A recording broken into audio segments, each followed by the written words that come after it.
With both hands brutally severed, the soul of a fallen kingdom who witnessed his homeland's destruction has now opened his eyes 10 years in the past, in the enemy king's palace, as the enemy's third prince in a daze. The shadow of Kairis' Balkan magic legion still ravages before my eyes. I watched helplessly, as my comrade in arms, my dear friend Reaver, lunged forward to shield me from a fatal arrow. Blood sprayed from his chest as he coughed up mouthfuls of crimson. His body went limp and collapsed, dying right before my eyes. A surge of rage instantly consumed me. I picked up a sword from the ground. His body slid down along my blade and fell heavily onto the cold battlefield. I gazed at his lifeless corpse. A cry of anguish tore from my throat. I gripped the sword tightly in my hands. After roaring to the heavens, I charged into the enemy formation like a madman. Enemy magic rained down like a storm. I plunged red-eyed into the torrent of spells, slashing wildly. One strike left, cleaving through flames. One strike right, severing lightning. Corpses littered the ground as I killed with abandon. The blue mage chanted an incantation, blue magic blasting forth. A sharp pain struck me, and I looked down abruptly. My left arm had been severed, blood gushing like a fountain. I gritted my teeth against the excruciating pain, and continued swinging my sword in a frenzied slaughter. At that moment, a blinding light exploded from the ground, an orange magic circle rising.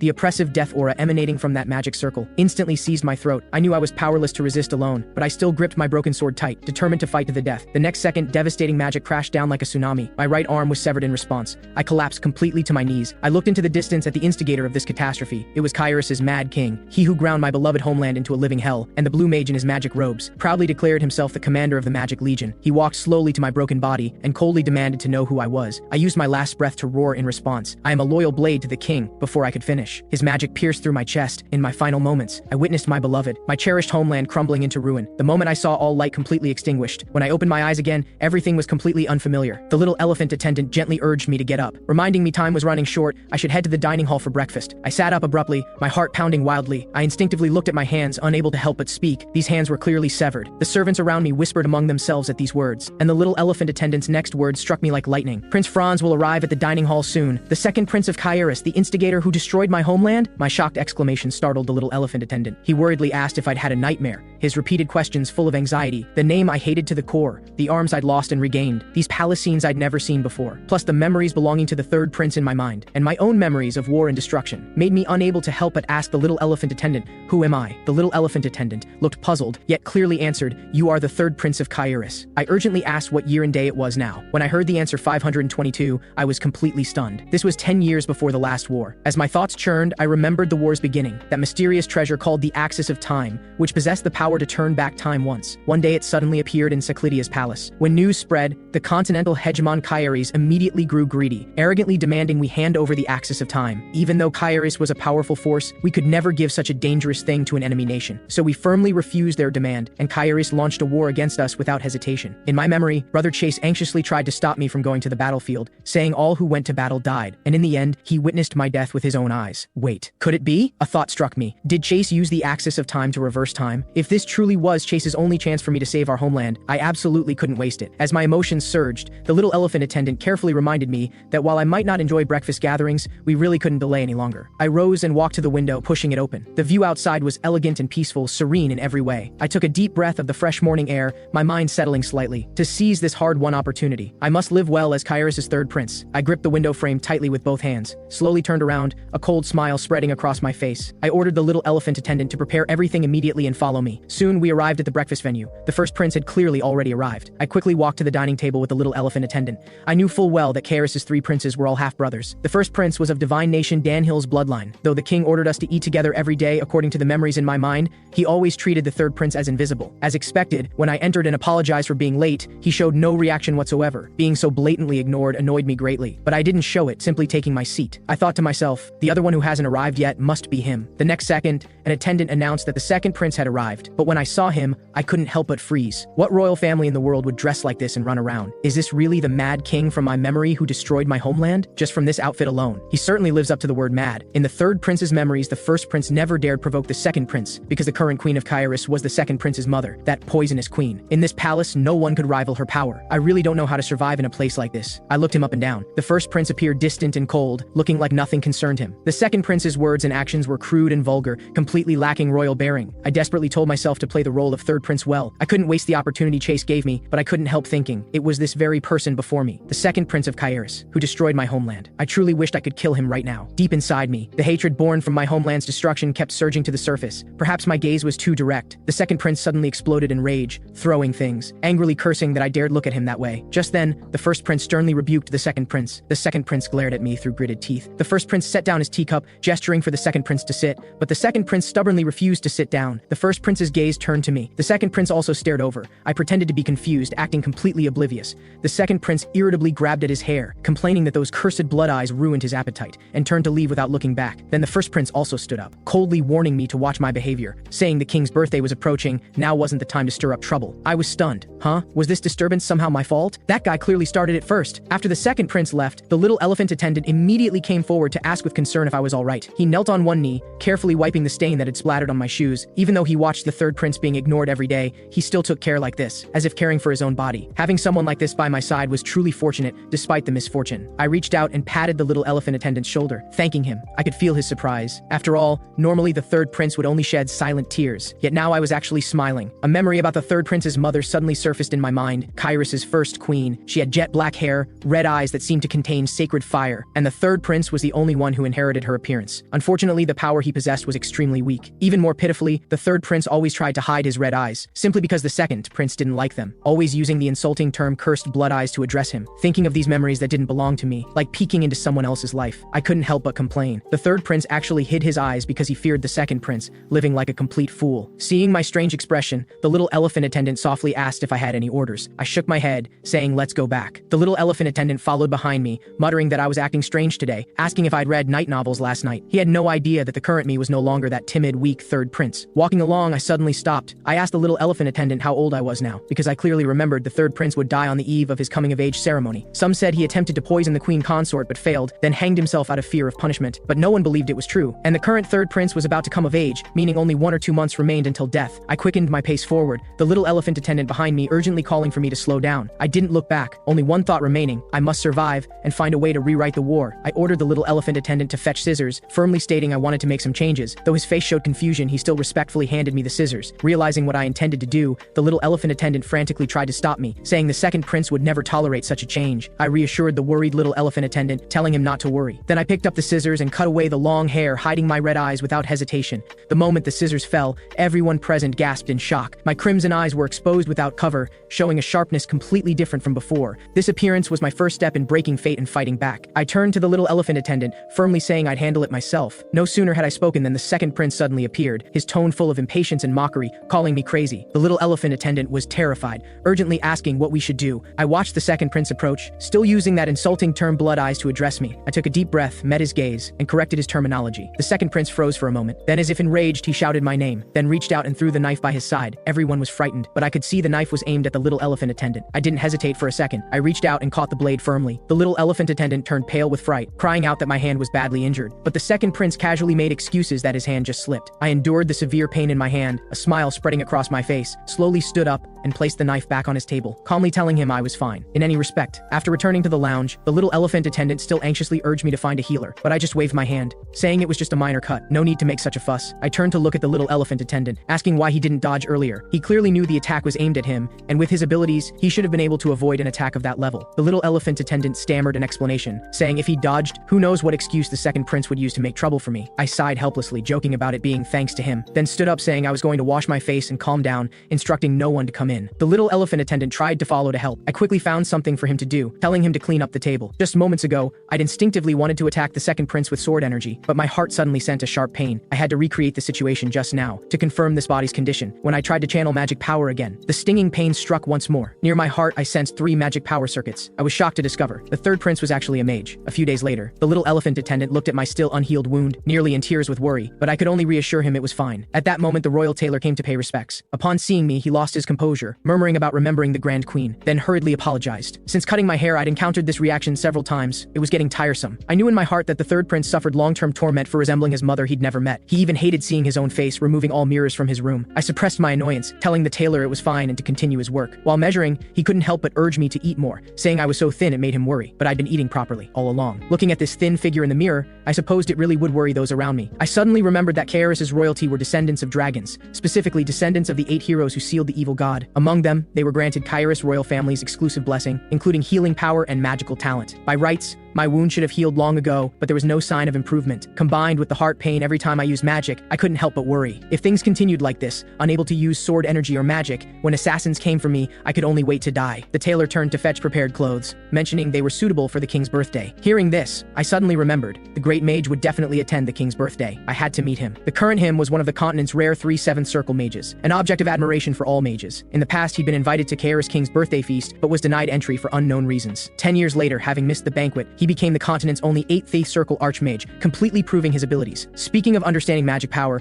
no one could compare to him. He would surely help me solve this body's problem. Though I wasn't clear on the specific reason for his past rejection, Kairis wasn't particularly friendly to mages, and I didn't know if he'd accept my proposal. On this day, Kairis' palace was filled with knights, presumably under orders from the second prince's mother's family. To check their influence, I needed mage's power. If I could successfully win them over, perhaps I could prevent the future second prince from starting that war that destroyed my homeland. But before that, I had to solve the immediate problem. The tailor was currently enthusiastically discussing adding huge bows and ruffles to the clothes. I quickly and firmly refused, asking him, what would a prince look like wearing clothes full of ruffles? Days passed. I gradually adapted to life here. Seeing my hand was mostly healed, the little elephant attendant was overjoyed. He reported that day's schedule, with dinner with a poisonous queen in the evening. I pondered for a moment, thinking we'd have to meet eventually anyway, no need to be too resistant. The little elephant attendant asked if I'd still exercise today. I smiled and told him I was just running a few laps by the palace lake, told him not to worry so much, could anything really happen? But when I actually started running, I discovered. After just 3 laps, I was already gasping for breath, feeling like I might die. The short-haired maid rushed over with concern about my condition. She was the second daughter of the outer city guard knight commander, always carefully looking out for me. She told me I'd run 4.5 laps the first day, 4 laps the third day, but today I couldn't hold on after only 3. I knew this wasn't normal. Despite constantly exercising,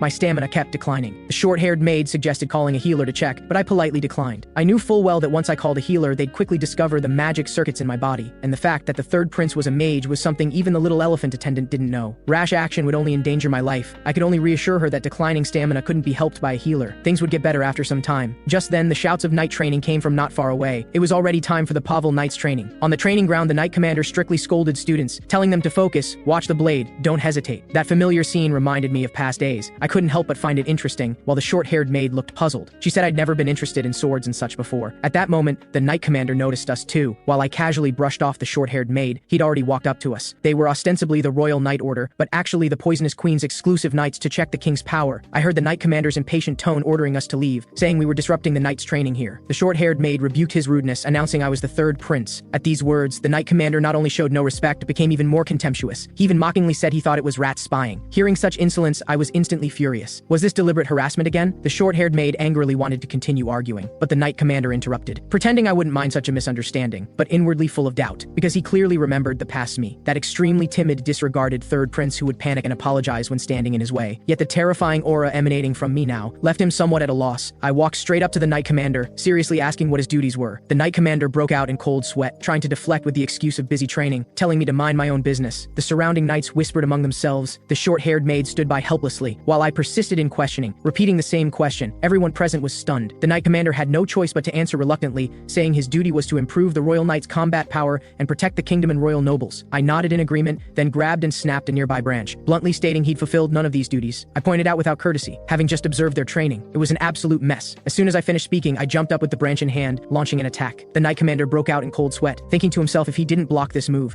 he might lose his life. He hastily drew his sword to block, but failed to cut through my branch. He stared trembling at the branch in my hand, unable to believe I could make him unable to see follow-up moves with just a branch. I smiled and released my grip. The knight commander's sword instantly flew out and stuck in the ground. I said plainly I'd never received professional training, yet he was so pathetic, truly disappointing. Then I changed tack, questioning how he dared despise me, a member of the royal family, if he claimed to protect royal nobles, even causing me injury before. What difference was that from rebellion? The knight commander was completely stunned. The me before him was like a different person from the third prince he knew. In the end, he could only kneel and beg for mercy, repeatedly claiming his thoughtlessness, absolutely no intention of rebellion. But inwardly, he seethed with resentment at this humiliation by the mere unpopular third prince. After leaving the training ground, I happily led a horse back to my quarters. The little elephant attendant was shocked when he saw it, asking how I'd ended up bringing back a horse when I went to exercise. The horse he mentioned, named Raven, I'd I'd picked up on the way back. After dealing with the Knight Commander, I happened to see it. It was extremely hot-tempered, a fierce horse the second prince had tried and failed to tame. On a whim, I'd easily subdued it. The little elephant attendant jumped anxiously, saying how could I bring back the second prince's horse, but I didn't care. It had no owner now, naturally belonged to whoever found it. I instructed the short-haired maid to keep strict secrecy about what happened at the training ground. But before I could finish, my heart suddenly sent a sharp pain. It seemed at my current physical condition, the earlier actions were too much strain. The little elephant attendant worriedly came forward, but I just smiled, saying it had been a long time since I had such fun, then urged him to quickly prepare for dinner. Not far away, someone who'd been eavesdropping had already quietly left. The eavesdropper reported everything seen and heard to someone sitting and smelling flowers. That person laughed lightly after hearing, saying a person's birth cannot be changed, then snapped the flower in hand, laughing again, saying no matter how much he struggled it was useless. But this was good. If he were easily defeated, there'd be no fun in it. At the dinner gathering, I still couldn't adapt to this oppressive atmosphere, even though I had to endure it twice daily. The second prince across from me was in an especially foul mood, looking ready to explode at any moment. I thought to myself, could the poisonous queen and Viscount being late also be blamed on me? Watching him unable to control his expression, I thought he really wasn't mature enough yet. Then I caught a unique fragrance drifting over. My heart stirred. She's finally here. This country's real power holder, the poisonous queen. After the former queen died, she took over the queen's position. Then, using her family Brisson's power, she controlled the royal knights. Plus, with most noble support, her influence grew daily. And I, this powerless third prince, wasn't even taken seriously by the knight commander, much less by her. During the meal, the poisonous queen's brother, the Viscount, reported he'd appropriately give the knight commander some consolation money to handle the previous matter. The poisonous queen impatiently told him not to report such trivial matters to her anymore. Then the poisonous queen looked up at me, her gaze examining. I also looked up to meet her eyes, expression calm and unruffled. The dining hall atmosphere suddenly froze, full of subtle awkwardness. After a while, she called my name with false affection, sighing that she never expected I'd grown so much. Her reaction was within my expectations. I maintained composure while responding, but inwardly thinking the growth I'd bring in the future would be far more than this. The second prince raised his eyebrow mockingly, saying contemptuously that cutting my hair was just putting on airs. The first prince's gaze swept over coolly, expressionless, completely detached. The poisonous queen smiled in agreement, joking she'd almost failed to recognize me. The Viscount chimed in, saying I should have cut my hair short long ago, showing my face looked so much better. He also urged me to grow taller during this developmental period. Before he could finish, the poisonous queen softly called brother, and the Viscount immediately caught on,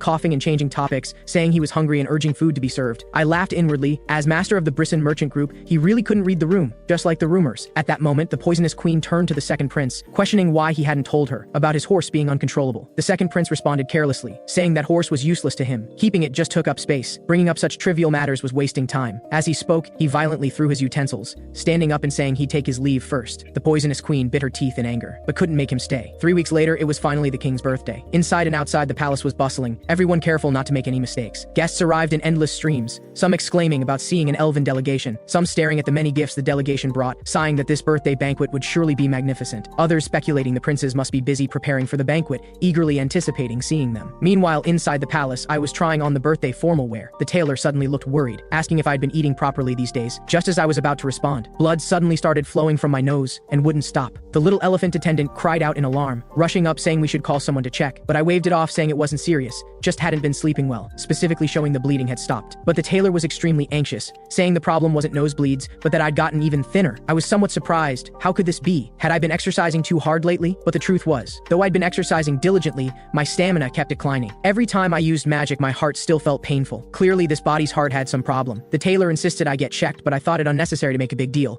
If I found a healer, my identity as a mage would be exposed. The little elephant attendant suddenly spoke up, saying he saw me picking my nose yesterday, hinting my nosebleed was from this private habit. People around immediately whispered, discussing that I actually had such a habit. I was both angry and helpless. To help me cover up, he'd ruined my image. But thinking again, thanks to him, I could get away with it temporarily. After all, I'd told him myself about the body's problem, hoping he'd cleverly help cover it up going forward. The tailor, seeing this, stopped insisting I get checked, saying he'd modify the outfit according to instructions, though time was tight. The little elephant attendant quickly explained I had other arrangements before the event, still time to modify. Only then did the tailor relax, immediately taking the outfit to rush through it. After the tailor and others left, the little elephant attendant softly asked if today was the day to meet the great mage. I nodded silently. At this rate, news of my weakening body would eventually spread throughout the palace. So no matter what, tonight I had to meet the great mage and solve this body's problem. As we talked, the king's attendant came to notify that the king had urgent matters and canceled the usual prince's breakfast, changing to meeting us individually. I muttered inwardly, clearly busy, yet insisting on separate meetings. Wouldn't meeting everyone at once be more efficient? And I'd never imagined having a chance to meet his majesty alone. I'd be lying if I said I wasn't nervous. I followed the guide attendant straight to the king's study. Upon reaching the study, the attendant stepped aside, saying his majesty has been waiting. Please enter. I gently pushed open the door and walked in. The moment I entered the king's study, the king of Kairis was looking down at documents. I bowed in greeting, but he acted as if he hadn't heard, still immersed in his own affairs, not looking up at me at all. Even though I knew nothing of Kairis etiquette, I knew how rude such behavior was. After quite a while, he finally looked up. Gesturing for me to come sit, I took the opportunity to congratulate him on his 38th birthday. He casually asked if I was doing well, saying I seemed to be doing fine. I touched my noticeably gaunt face, understanding. Currently, I was so obviously thin even palace servants could see it, yet the king noticed nothing. Only then did I understand. The real reason the king, despite being busy, insisted on meeting us separately. Meeting 3 sons at once required concentrating to talk with each one by one. Better to meet one at a time, saving considerable trouble. He couldn't bear to spend time on his own sons. The more I thought about it, this family was completely fractured. Father only cared about government affairs, completely ignoring his sons. The first prince was indifferent to everything. The second prince was like a hooligan. I could still smell alcohol on him when I came in. And the second queen, as one of this country's actual power holders, even possessed power to ignore the king. In such a fragmented royal family, I knew clearly someone among them wanted to kill me. I clenched my fists thinking, come on, who will it be? The king's birthday celebration began. Surrounding guests whispered that I was completely different from before. Some glanced at the drunk second prince, couldn't help sighing he was drunk again. Everyone seemed to have the same feeling. Something was quietly changing, completely different from before. When the attendant loudly announced my entrance, I could feel all eyes in the hall focused on me. Those gazes held surprise, curiosity, and scrutiny. As the only prince who inherited the former queen's appearance, I'd cut away the bangs that always covered my eyes, exposing my red eyes, and deliberately wore a red brooch. I knew that in their eyes. This was perhaps my declaration of war, refusing to live submissively anymore. The little elephant attendant muttered beside me, not understanding why everyone was staring at me, naively thinking it was because the outfit looked too good, saying the tailor would be so happy to know. I looked at him helplessly, explaining everyone kept staring at me, because as third prince I was wearing too many gems. While chatting, I suddenly remembered the little elephant attendant mentioned before his family was also in Kairis's capital. The little elephant attendant was somewhat surprised, saying I still remembered this. He explained his sister and father stayed in their homeland, other family lived in the capital. If they received invitations, they might come to the palace for the birthday celebration. I guessed he probably had things he didn't want others to know,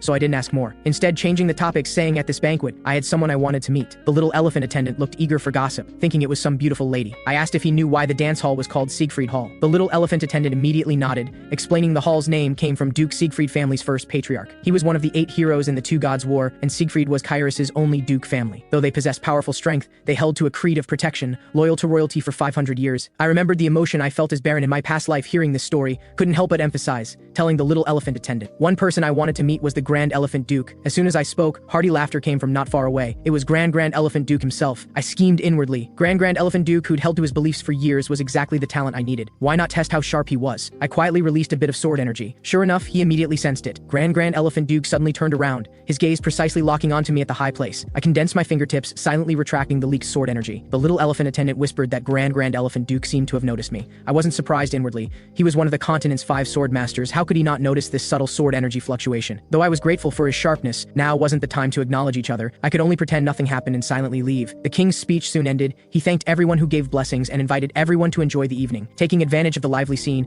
I led the little elephant attendant, quietly climbing rope from the window to leave the banquet hall. Raven was indeed a smart and gentle horse, already waiting at the agreed place. The little elephant attendant complained that when I wasn't around, Raven was quite violent, but I smiled and shook my head, saying Raven actually knew how to read situations. Truly very smart. We chatted and laughed, heading toward the main gate. Just approaching the gate, I heard guards arguing with someone. That person said he'd come from far away for the banquet, but the guard insisted without an invitation he couldn't enter. My heart stirred, eyes lighting up. Finally, the great mage has arrived. The guard insisted that, even if he was a great mage, without an invitation he couldn't enter. The great mage's tone carried a hint of sarcasm, lamenting that Kairis would judge guests who came from afar by their appearance. My heart tightened as I carefully observed his expression. The soldier judging by clothing alone was indeed improper, but the great mage's attitude rather seemed like deliberately seeking a reason not to enter the banquet. Seeing him turn to leave, I panicked. If I let him leave like this, I'd completely lose my chance to solve my physical problems. But His Majesty had already ordered that no one could leave during the banquet. In desperation, I instructed the little elephant attendant to stop the soldiers no matter what, then mounted my horse. With a low shout to Raven, I charged out. Behind me, guards shouted to stop, loudly ordering me to halt, and quickly arranged for horses, vowing to chase me down.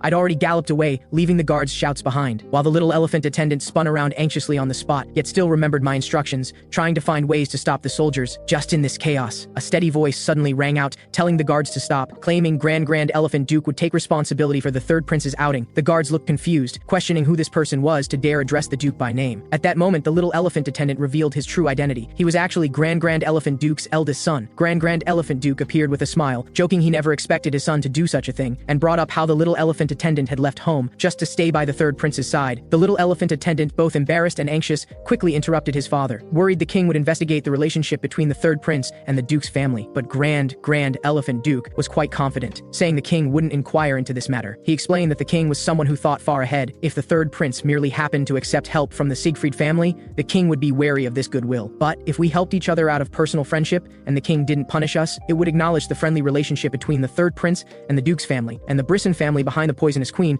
would certainly make a big fuss about it. So no matter what the reason for the third prince leaving, the king would act as if nothing happened. After explaining, Grand Elephant Duke patted the little elephant attendant's shoulder, telling him to relax. On the other side, I rode Raven and caught up with the Great Mage. Seeing me chase after him, his face was full of surprise, asking why Kairis' third prince would follow an old man like him. I dismounted and said directly that I'd heard 7th Circle Archmages experience reverse aging, so I hadn't found the wrong person. I smiled and tried to keep him, saying it was still early, he shouldn't go back just yet. I deliberately brought up his earlier action of tripping on the threshold, hinting that he clearly had an invitation but deliberately didn't bring it. He was deliberately finding fault. The Great Mage casually explained. He was just in a hurry to block the wind and overlook the dust on the threshold. I smiled, saying the king ordered that only invited guests could attend the banquet, never expecting the guards would really turn away the continent's top archmage. The Great Mage looked at me, stepped forward, saying not only did I not apologize, I even criticized him, didn't know whether to call me frank or thick-skinned, but undeniably I was very interesting, especially those eyes, not like a 14-year-old child's. As he spoke, he reached out and grabbed my wrist. A sharp pain instantly transmitted from my heart. I could clearly feel his magic power flowing into my body. I never expected my physical condition would be discovered by him so quickly. I heard the Great Mage say softly, "Even closing the door cannot block all the wind." My heart jolted. He was right. I'd long since lost track of when. I could no longer use magic power normally, but the Great Mage's mind was full of doubt. He detected my magic power itself had no problem. The problem seemed to lie elsewhere. He knew well that Kairis, as descendants of dragons, had always neglected mages, even didn't take him seriously when he came of his own accord, already becoming the continent's laughingstock. Yet I, this prince despised by all and besieged on all sides, specifically chased out to keep him here. Was this really just coincidence? The Great Mage directly asked what I wanted from him. I knew in my heart that before a 7th Circle Archmage, any lie would be instantly exposed. So I dismounted and bowed solemnly, honestly saying I needed his help. Soon a strong windstorm betting my life would blow, so I came to ask him to save my life. The Great Mage didn't respond immediately, but cast an isolation spell on the spot to prevent eavesdropping. My eyes lit up, thinking without needing incantations he could deploy such exquisite magic. Was this the power of a 7th Circle Archmage? He looked at me, asking if I wanted to block this wind, or calm it. I pondered for a moment, answering to block it temporarily for now, but if later I needed the throne to achieve my goal, I'd also be willing to calm it. The Great Mage was internally shocked, never expecting I'd view the throne as merely a choice to achieve my goal. In his view, besides a body near death, I had almost nothing, yet possessed such firm conviction. He also said I resembled Sisfanian, found me particularly interesting, so he decided to see what cards I held. He told me to give him another invitation. I smiled lightly, knelt on one knee, solemnly becoming his disciple, extending an invitation. The Great Mage's eyes flashed with approval, responding he was willing to accept the prince's invitation. Meanwhile, at the palace, the little elephant attendant asked Grand Elephant Duke somewhat worriedly if people at the palace really didn't know his true identity. Grand Elephant Duke reassured him not to worry, saying he'd hidden it well. After all, if anyone knew he was from the Siegfried family, they'd never let him stay by the third prince's side. He also teased the little elephant attendant, saying although he was the duke's son, he completely lacked noble bearing. The little elephant attendant lowered his head, changing topics to ask about his sister's situation. Grand Elephant Duke told him his sister was guarding the family head position he'd abandoned, doing well. He also said if the little elephant attendant felt staying by the third prince's side wasn't as good as returning home as a young master, he could come back anytime. The little elephant attendant thought for a while, saying perhaps they'd meet in 3 months. Grand Elephant Duke suddenly dropped his joking expression, asking if he truly wanted to give up his family identity and stay by the third prince's side permanently. The little elephant attendant didn't answer directly, only repeating the prince would soon be 15. Grand Elephant Duke looked at him, slowly saying, the Siegfried family's nickname was Kairis' Grand Elephant. Elephants never covet positions that don't belong to them, but their strength is powerful. They're the king of beasts that even fierce animals dare not provoke. He said this only to let the little elephant attendant know how powerful the family behind him was, encouraging him to do whatever he wanted, no need to think so much. After speaking, Grand Elephant Duke suddenly hugged the little elephant attendant, so tightly it made him cry out in pain, repeatedly begging for mercy. After a long time, Grand Elephant Duke finally released his grip. The little elephant attendant, both angry and anxious, told Grand Elephant Duke to hurry up and go home. Grand Elephant Duke laughed heartily, agreeing to meet again later, saying he was a stubborn brat truly worthy of being a member of the Grand Elephant family. Watching the little elephant attendant's retreating figure, Grand Elephant Duke's thoughts drifted far. That little brat, when had he grown so much? Then he sighed, truly time spares no one. The next morning, the Great Mage's carriage had just arrived at the palace when the surrounding nobles exploded. Some stared intently at the carriage emblem, repeatedly confirming whether those were the 7 red flowers and silver staff representing the Great Mage. Some looked puzzled, secretly speculating why the Great Mage would suddenly visit when his contract with Kairis had ended. Others whispered that this was the Great Mage's natural choice, since he still had some friendship with the king. Still others mentioned that widely circulated rumor, curious whether what happened to the Great Mage's son was true. The Great Mage calmly descended from the carriage amidst the discussion, a slight smile on his lips, thinking his new disciple had done something quite adorable. Just last night, I'd instructed him to arrive at the palace punctually during morning meeting time, and must enter through the main gate. The Great Mage knew in his heart I probably wanted to use his power to check the queen consort's family influence. Deliberately bringing him before the nobles was nothing more than taking the opportunity to shake up the current situation. An attendant respectfully came forward to greet him, saying the king had been waiting. In the reception hall, the king looked at the Great Mage, inquiring about the purpose of his visit. The Great Mage candidly said he needed to find lodging in the palace palace, the king's heart stirred with waves, to check the poisonous queen. He'd always desired to win over influential figures like the Great Mage, never expecting the other party would take initiative. Really couldn't figure out his thoughts. The Great Mage smiled and explained. Speaking of last night encountering a red-eyed black cat in the square, that cat was very clever. He liked it, so took it as a disciple, wanting to teach the disciple but lacking a place to stay. The king immediately understood the Great Mage's meaning, opening his mouth to ask what the Great Mage wanted to teach the black cat. The Great Mage said directly it was magic. He also added he didn't just want to teach magic, he wanted to create a suitable environment for the cat, the implication being he wanted to help the cat tidy up this home. The king hesitated, asking if he had the ability to bear the consequences. The Great Mage said since he'd taken a disciple, others couldn't do anything about it. Even if this restless master helped his majesty share his worries, they couldn't find fault. The king clenched his fists and stood up, agreeing to help the Great Mage arrange accommodations. The Great Mage thanked him, then complained that this home couldn't possibly get any worse anyway. The king changed tack, curious about his reason for helping. After all, in his view, the third prince had nothing special about him. The Great Mage raised an eyebrow at these words. Just based on the third prince's unusual physical condition, nothing about him was ordinary at all. The king continued, saying he'd only heard the third prince was timid and cowardly, never thinking he'd disregard rules to seek out the Great Mage on horseback. The Great Mage grew increasingly confused in his heart why the king only mentioned hearsay from start to finish. The king kept defending, saying if the third prince truly had something exceptional, he couldn't possibly have heard nothing. The Great Mage suddenly stood up, asking the king if he knew the prince's heights. The king indeed knew nothing, embarrassed for a long time, unable to say a word. The Great Mage continued, saying excessive concern sometimes becomes poison. Letting children be might help growth. But the king was just using busyness as an excuse. The king's expression darkened slightly, saying he'd understand the Great Mage's direct attitude out of concern as the third prince's master, but he still insisted he already loved the princes enough, especially the third prince, who was the apple of his eye. The Great Mage snapped his fingers, ending the conversation, telling the king to stop believing rumors, to carefully look at the truth before his eyes. The king was both shocked and angry, rebuking him for daring to cast magic freely in the palace, but the next second, the scene the Great Mage recreated left him frozen in place. The third prince's skin was blue-tinged, purple showing under his nails. His formal wear had obvious signs of hasty alterations. The clothes were custom-made a month ago, meaning his weight had dropped sharply during this time. He even experienced dizziness, needing to close his eyes to steady himself each time he stood. The king looked utterly shocked. The Great Mage's tone grew grave as he informed him. If he continued to ignore this, the king would ultimately lose everything. Meanwhile, at the third prince's palace, a maid worriedly told the little elephant attendant it was already noon. The third prince still hadn't gotten up for morning tea. The little elephant attendant reassured her with a few words, taking over and saying they'd let him drink it when he woke. He carried the morning tea into the bedroom, looking at the still sleeping third prince, thinking his highness must be tired from running around yesterday, sleeping so soundly. The little elephant attendant had just softly called your highness, when suddenly the Great Mage's voice came from behind, asking if the third prince was still asleep. The little elephant attendant was instantly scared out of his wits, nearly throwing the morning tea in his hands, saying outsiders weren't permitted to enter the third prince's bedroom without permission, questioning whether the Great Mage had used teleportation magic or something. The Great Mage calmly admitted he'd used teleportation magic, telling the little elephant attendant not to fuss over such trivial matters. The little elephant attendant feared disturbing the physically unwell prince, insisting the Great Mage leave first. But the Great Mage changed tack, teasing the elephant that just because he'd grown up and changed status, he thought he wouldn't be recognized. The little elephant attendant froze in place, failing to recognize the Great Mage. Remembering his father previously said he completely lacked noble bearing, no one would suspect, yet now, he was instantly seen through. Just then I slowly awoke, groggily calling for the little elephant attendant. The little elephant attendant hurriedly responded, stammering that a guest had come to visit. I rubbed my eyes, surprised to see who it was. The Great Mage walked to the bedside, handed me a small pouch, gesturing for me to accept it. I poured out the granular contents, full of doubt, speculating whether this was medicine for treatment. The Great Mage nodded, informing me my body currently had two problems. One was inability to use magic power, two was gradual weight loss. I was somewhat surprised. I'd never mentioned anything, yet Master could always see through my predicament at a glance. He mentioned I should have had Sisfanian's blessing. This power combined healing ability with magical affinity, yet the healing ability had mysteriously disappeared. From this he guessed my heart had a problem. The Great Mage asked me, didn't I think this combination was quite peculiar? He explained the blessing's essence was strengthening the heart. Magic power and life itself originated from the heart, and I hadn't lost the blessing, nor was my magic sealed. I urgently asked what the reason was. The Great Mage slowly spoke. It was due to human intervention. My pupils contracted sharply, a terrible thought emerging. My body couldn't help but tremble. Could someone have poisoned me? The Great Mage nodded,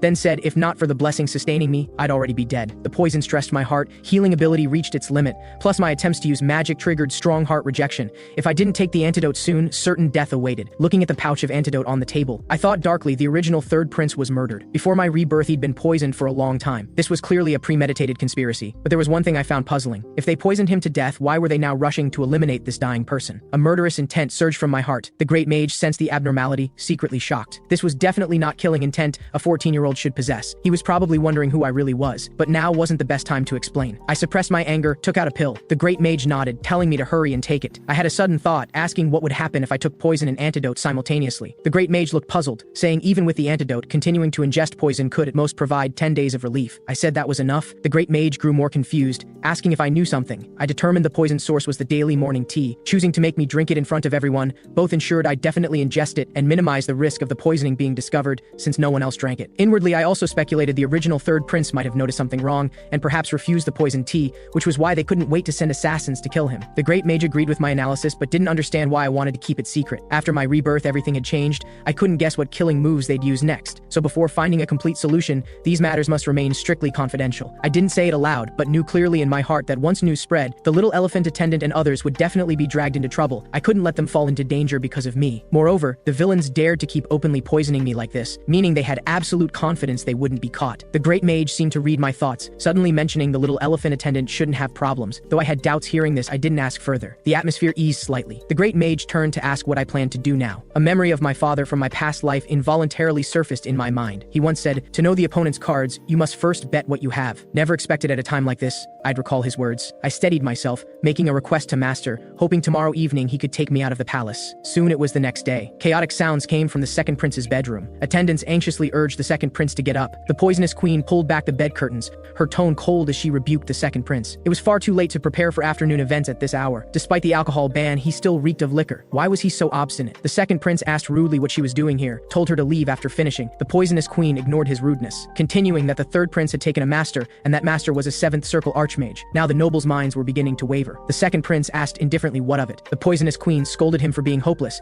telling him not to waste the effort she'd put into him, to get up immediately and prepare. This afternoon's event would have many attendees. At least today, she hoped he wouldn't disappoint her. After speaking, she turned and left the second prince's bedroom. The second prince was inflamed with rage, violently smashing the water glass in his hand. His foot was cut by shards and bleeding, but he paid no attention. He roared for everyone to get out. The third prince's face involuntarily surfaced in his mind. That anger intensified even more. During the afternoon event, outside the palace square was bustling with voices. Citizens loudly cheered, "Long live His Majesty," wishing him happy birthday, in unison shouting prosperity and glory to Kairis. Children excitedly pointed at the princes with praise. A little girl said excitedly, "The last one there was the third prince she most wanted to see." The little elephant attendant worriedly asked if my body was feeling better, saying my complexion today was much better than yesterday. I smiled in response, saying I'd rested well. Actually, I knew clearly it was because of taking the antidote. The little elephant attendant still couldn't relax, muttering that today's schedule was too packed. After the parade, there was also equestrian performance and a ball, so fully scheduled. What if I had another nosebleed? I teased him for worrying too much, but knew in my heart that being able to meet the citizens in good condition and let them see a different third prince was enough. Just then, I caught a suspicious figure from the corner of my eye. A memory from my past life instantly flashed through my mind. It was my dear friend, Reaver, who blocked a fatal blow for me and ultimately died before my eyes. How could he be in Kairis? This discovery made my heart tighten. Just as I was distracted, Raven beneath me suddenly became restless, stopping disobediently. I quickly tried to soothe it, telling it to move forward, but Raven remained agitated, stubbornly refusing to move. The little elephant attendant pulled the reins tight, barely settling it down somewhat. I stared hard at where Reaver was, my heart full of anxiety and doubt, but for now, I could only reach out to soothe Raven, silently thinking, "Monster, wait for me, I'll definitely come find you." After the parade ended, we arrived at the equestrian performance venue. Baron Pollen, master of the merchant group, respectfully welcomed us, saying it was his honor to host His Majesty and the princes, and expressed that he'd prepared a satisfying performance. Walking inside, I thought he was the one replacing the Brisson family to host the equestrian performance. Though drawn into pointless conflict because of this, it wasn't my concern anyway. Just then, a memory from my past life suddenly flashed through my mind. The first prince would be accidentally injured. The Baron would also be found guilty and ultimately sentenced to hanging. Coming back to myself, the Baron was currently enthusiastically directing everyone to the viewing platform, saying he'd prepared exclusive seats for each person. I followed his gesture, looking up, immediately spotting that precariously hanging chandelier overhead. That was it. In a moment, it would suddenly fall and strike the first prince. Thinking carefully, this was quite suspicious. This was an important occasion the king personally attended, yet no one checked for potential hazards, and the knights were standing by. Mentioning the knights reminded me of that annoying knight commander. A wave of disgust rose within me. Lost in thought, the Baron turned to invite me to my seat. I looked at the overhead chandelier, hesitated a moment, then spoke up after all, saying that thing overhead made me uneasy, suggesting he go inspect it. The Baron froze for a moment, following my gaze up to the chandelier. Soon, the equestrian performance officially began. The program was spectacular, drawing applause throughout the venue. The Baron sat beside the king, his heart full of excitement and relief. He never imagined he'd receive the honor of sitting alongside His Majesty in this lifetime. Seemed all the careful preparation during this time was worthwhile. He unconsciously looked toward me. Suddenly remembering my earlier reminder, his heart skipped a beat. Had he really carefully inspected the lighting fixtures before? When he went to check just now, he'd broken out in cold sweat. The chandelier's connection point was already loose. The supporting rope had been cut. If this lamp fell, it would definitely injure the first prince. prince, his fate would be unthinkable. Then, yet one question kept nagging at him: how did the third prince foresee this? At that moment I met his gaze, a barely perceptible smile crossing my lips. He'd just been willing to give up the chance to get close to the king to check for hazards. That judgment was truly rare, able to quickly weigh pros and cons, not just focused on immediate benefits, knowing to look ahead. Exactly the kind of talent I needed. Since he already owed me a life-saving debt, I could conveniently bring him under my wing later. Then I turned my gaze to the second prince beside me, shaking my head inwardly. He truly had no self-awareness at all. The performance had reached its climax. The host loudly maintained order, calling for everyone to stay quiet, announcing next was the Equestrian team's pride. But as soon as he finished speaking, the second prince's cursing suddenly rang out, saying my veins flowed with filthy and lowly blood. The first prince's expression instantly darkened, sternly cutting him off. I sneered inwardly, though I didn't know what this guy was suddenly raving about. This outburst actually helped me tremendously. Not far away, the king's eyes flickered, as if wanting to see how long I'd endure. The poisonous queen bit her teeth at the side, clearly never expecting the second prince would be so impulsive. She clearly warned him to be careful. She must be filled with anger and helplessness at this moment, probably also realizing the second prince did it deliberately, just didn't understand why he had to do it at today's critical occasion. Surrounding nobles whispered among themselves, some shocked the second prince dared say such treasonous words before the king,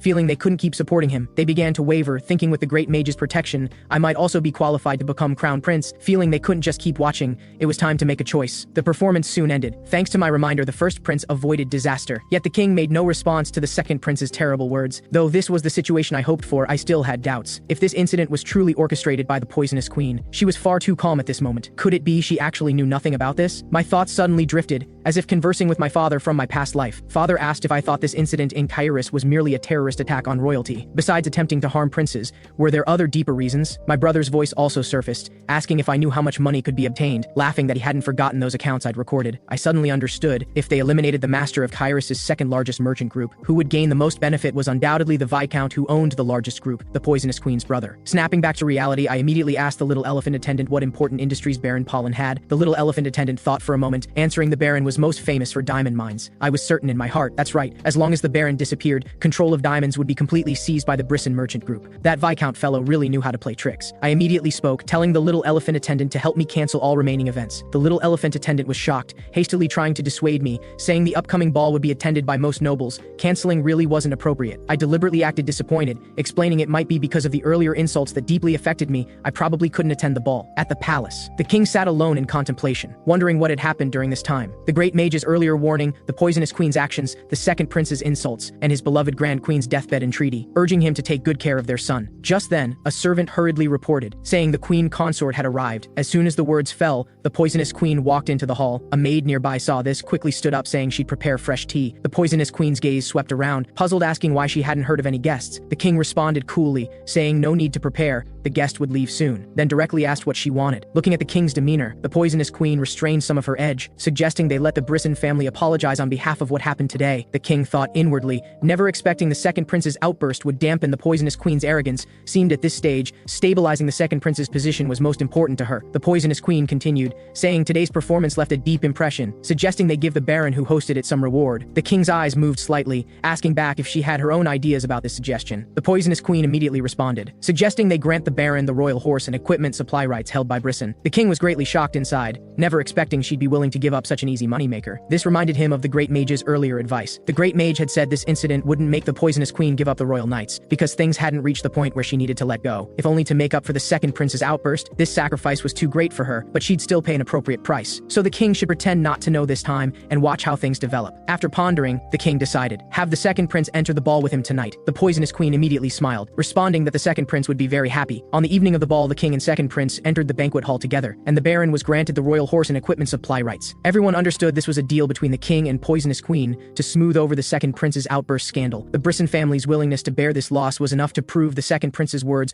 weren't just an outburst, meaning I'd been elevated to someone the poisonous queen needed to guard against seriously. Back at my palace, looking at the room full of gifts, the little elephant attendant asked how I planned to handle them. I responded coolly that while striking down the second prince and poisonous queen was good, I didn't need these fence-sitters' gifts. I instructed the little elephant attendant to return everything except gifts from the Mage Association and the Baron. The little elephant attendant began checking gift senders one by one, soon picking up a box saying it was from the Baron. I was somewhat curious what he'd sent. Opening it, I found a sparkling gemstone necklace. Looking closer, I discovered it was actually a necklace for horses to wear. I turned to look at the little elephant attendant. What had he told the Baron? The little elephant attendant looked somewhat embarrassed, explaining the Baron asked what I liked, so he told him I greatly valued Raven. But I quickly figured it out. This was the Baron testing me. If I accepted this gift, his next move should be sending another generous gift to thank me for saving his life. But that wasn't my purpose, so I told the little elephant attendant to calculate the necklace's price and send it to Pollen Merchant Group to buy it. The little elephant attendant pointed to a corner, saying the Mage Association's gift was a very special potted flower. Following his gesture, I couldn't help complaining about those mages' taste. Really couldn't understand why they'd send such a bizarre flower. The little elephant attendant flipped to the instruction manual, telling me this flower turned into fluorescent pollen when it died.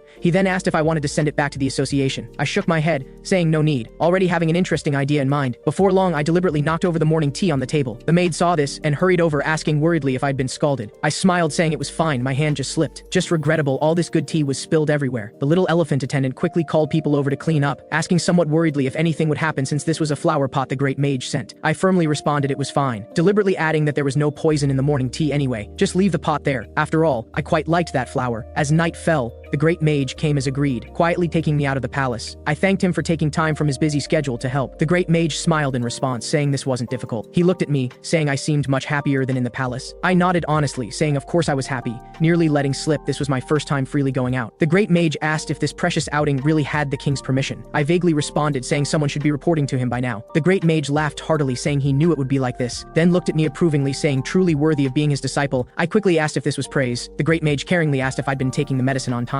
I nodded, saying of course, I took it today too. Thanks to him my body felt much lighter, adding that the person poisoning the tea was now so anxious their foxtail was showing. I'd already planted interesting seeds that were slowly taking root. The Great Mage joked that with such an excellent disciple, he didn't even have a chance to act. I quickly denied it, saying how could I not need Master's help? The gift he sent played a huge role. The Great Mage stopped teasing, saying seriously it was time to say goodbye. Since I insisted on going alone, he couldn't stop me. I thanked him again for his understanding. The Great Mage told me there was a mage association on Tenon Gorge Street. He'd be waiting there, told me to come find him after handling things. I respectfully responded, saying, see you later, Master. After bidding farewell to the Great Mage, I first went to a blacksmith shop and ordered a specially commissioned sword, thinking before the new sword was forged, I'd temporarily use a knife for emergencies. Right now, what I needed most was intelligence. I couldn't help recalling my past life. My homeland secretly investigated various countries, dispatching large numbers of spies to continents everywhere to gather intelligence. Those spies weren't just intelligence agents, but top assassins managed long-term by the state. They were created by my father, the King of Seclidia, and my past self together, so I knew better than anyone how dangerous and ruthless they were. Following the address in my memory, I arrived at a carrier pigeon rental shop in that area. My current identity was Kairis's third prince. Once discovered, those people definitely wouldn't spare me. Plus, with my black hair and red eyes, I was far too conspicuous, had to stay as low-key as possible. Reaching the shop entrance, I pushed open the door and walked in. I found the actual interior space was much larger than it looked. Walking to the counter, I saw the shop owner. The owner asked if I wanted to rent carrier pigeons. I shook my head, my gaze sweeping over those drowsy pigeons in the shop, softly saying these birds really couldn't wake up, looked quite sleepy. The owner nodded in response, saying they were indeed very sleepy. I continued, saying they looked exhausted, must have flown back from far away. The owner nodded again, admitting this was true. I followed up, saying there shouldn't be any other place like this where exhausted birds could rest well. The owner's eyes instantly became alert, asking gravely what I was looking for. I gave the agreed code word, responding I came to find bird feed. The owner froze, saying he did indeed sell bird feed here, but he changed tack, suddenly attacking, saying he didn't remember selling birds to anyone recently. Facing the owner's challenge, I knew full well that with the third prince's weak body, direct confrontation was not the best strategy. I followed the code word to respond,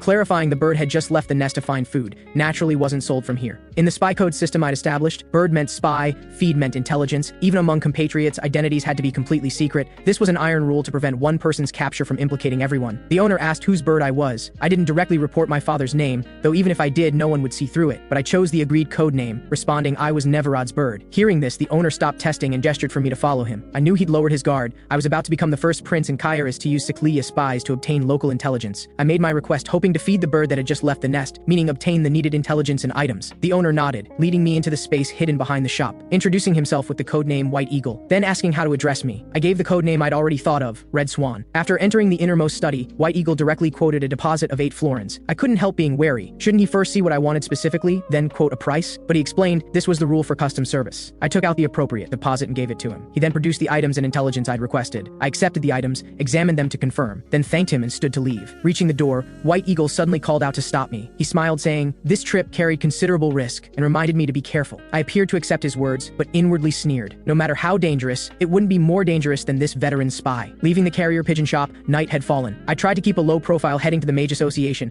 According to the map, I had to cross a bridge, but as I approached the bridge, I was stopped. Nearly thought I'd been exposed, but the person explained the deceased was about to embark on the final journey. If it wasn't urgent, hoped I could wait a moment. I suddenly understood. This was Kairis's farewell ceremony, so I nodded, saying I was willing to wait. I watched the red flower flower petals floating on the river surface, recalling Kairis' custom. Legend had it that if a living person crossed the bridge at this time, the deceased would become lost. This reminded me of my homeland Cyclidia ceremony. We'd place Sanasta flowers on graves, white flowers withering by day, blue second blooms opening at night, symbolizing the farewell where the living and dead could never meet again. A hint of melancholy rose in my heart after my death in the past life. Was a Sanasta flower also placed on my grave? Or before that, had the axis of time already turned? Perhaps, like those lost deceased, I was trapped in a time that didn't belong to me. After waiting a moment, the person thanked me, indicating I could continue my journey. I turned back to Raven's side, mounted the horse, softly saying the deceased would depart peacefully. I too would pray for the departed, then galloped away. But that person's face, which had remained concealed, made a memory of the Blue Mage suddenly surface in my mind. Back then, the Blue Mage wore an evil smile, launching magical attacks at me, completely defeating me, completely different from this gentle demeanor. Perhaps in this life, the fate between us could also change. Arriving near the destination, I looked at the signs along the way, couldn't help clicking my tongue. This was too exaggerated, just like the rumors I'd heard from spies as Baron. Kairis' capital was essentially a gathering place for Sisfanian followers, with related markings visible everywhere. Walking into the target building, a clerk enthusiastically came forward wanting to lead me to a seat. I told him I wasn't here to drink or eat, directly stating I wanted to go to the 4th floor. The clerk's face flashed with surprise, then respectfully acknowledged, saying he'd guide me right away, wishing me a pleasant time. I glanced at him, understanding inwardly. This building clearly only had 2 floors, yet the code specified the 4th floor. Obviously, the 4th floor wasn't upstairs but underground,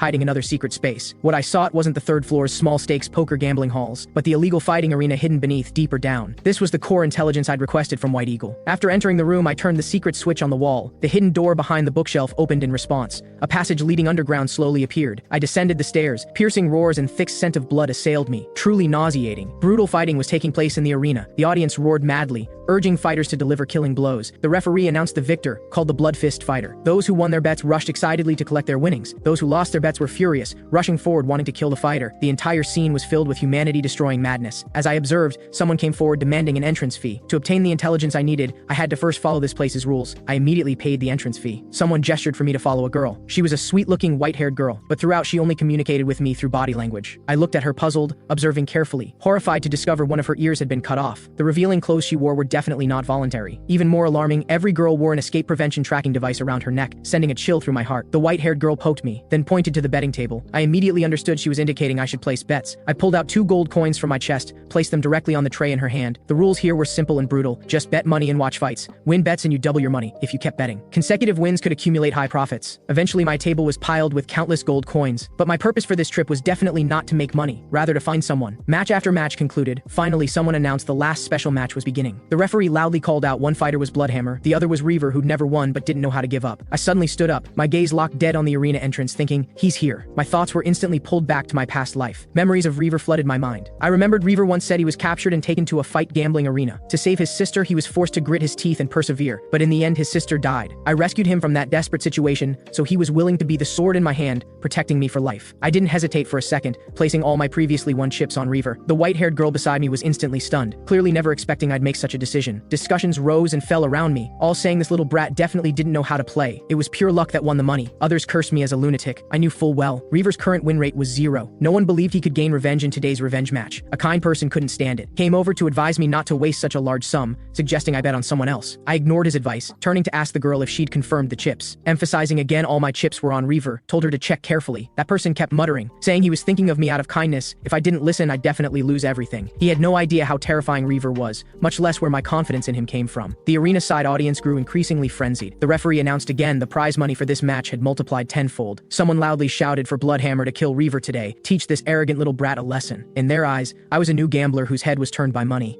Bloodhammer was a ruthless character who'd fought across underground arenas. His iron fists left no survivors. That Reaver was purely a punching bag, saying I'd bet on him guaranteed losing everything in one match. As the referee's whistle sounded, announcing today's main event officially began. Bloodhammer launched a fierce attack first. Reaver hastily raised his arms to block. Bloodhammer smoothly dropped his shoulder and swung his fist, landing squarely on Reaver's right shoulder. Reaver staggered from the force, completely unable to defend. Bloodhammer borrowed momentum to spin and sweep his leg. One heavy kick brutally struck his side, directly kicking Reaver to the ground. At that moment, arena-side audience roared provocatively. The ear-piercing shouts of "Kill Reaver" rose and fell. I watched Reaver in the arena with no ability to fight back, my heart anxious beyond measure. Thinking Reaver now had no sword, under Bloodhammer's fierce attacks he had no way to resist. Inside the arena, Bloodhammer attacked while grinning mockingly, cursing Reaver for being slow as death, spitting that he was a stubborn brat tough as a cockroach, then swinging his fist-sized fist, one heavy blow slammed hard into Reaver's chest. Reaver suddenly coughed up blood. Bloodhammer pressed his advantage relentlessly, swinging fists continuously. After dense heavy punches, punches landed on him. The final blow struck toward his head, wanting to finish him. Just as Reaver was about to be completely crushed, I could no longer hold back, suddenly standing and shouting loudly, reminding him not to let Bloodhammer aim at his shoulder before attacking. Hearing my shout, Reaver froze. Then, as if suddenly enlightened, his form became agile, continuously dodging Bloodhammer's fierce attacks.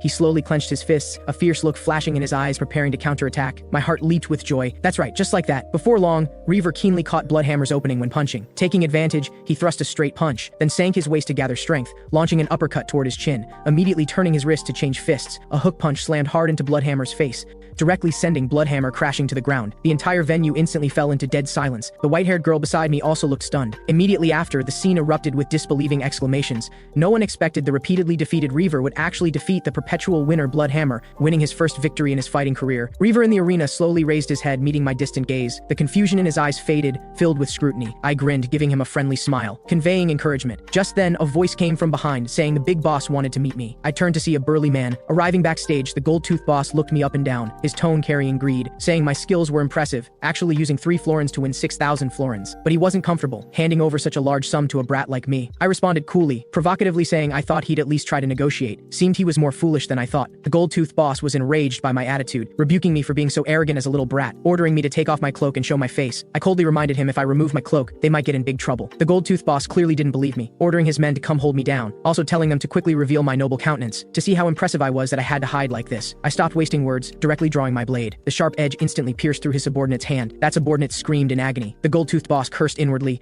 actually ran into this kind of lunatic who casually wielded blades. He frantically begged for mercy, saying coming up with 6,000 florins at once was difficult, hoping I'd give him some time. I shook my head, saying the money wasn't necessary, but they had to hand over Reaver to me. The gold-toothed boss looked troubled, saying Reaver had just started making money. The boss would never agree. Inwardly, he ranted furiously. If he did as I said, he might not even keep his head. But thinking again, no matter how skilled I was with swords, I was still alone. They had numerical advantage, so he steeled himself to refuse. Hearing this, I directly released fierce sword energy, swinging my blade to split the solid wood table before the gold-toothed boss. The gold-toothed boss was scared out of his wits, falling on his rear. I demanded sternly, if I said I'd take both 6,000 florins in his life, would you consider accepting my request? The gold-toothed boss's face turned deathly pale, trembling like a sieve, then frantically roared for his men to bring Reaver immediately. I frowned inwardly, my heart was starting to hurt again. This kind of sword energy usage couldn't be done a second time, this body simply couldn't handle it, had to end everything now. Just then, a lackey ran back in panic, reporting things had changed. He reported to the gold-toothed boss that Reaver Kid stubbornly refused, saying he couldn't abandon his sister. My heart stirred, suddenly remembering Reaver once said his sister chose suicide back then,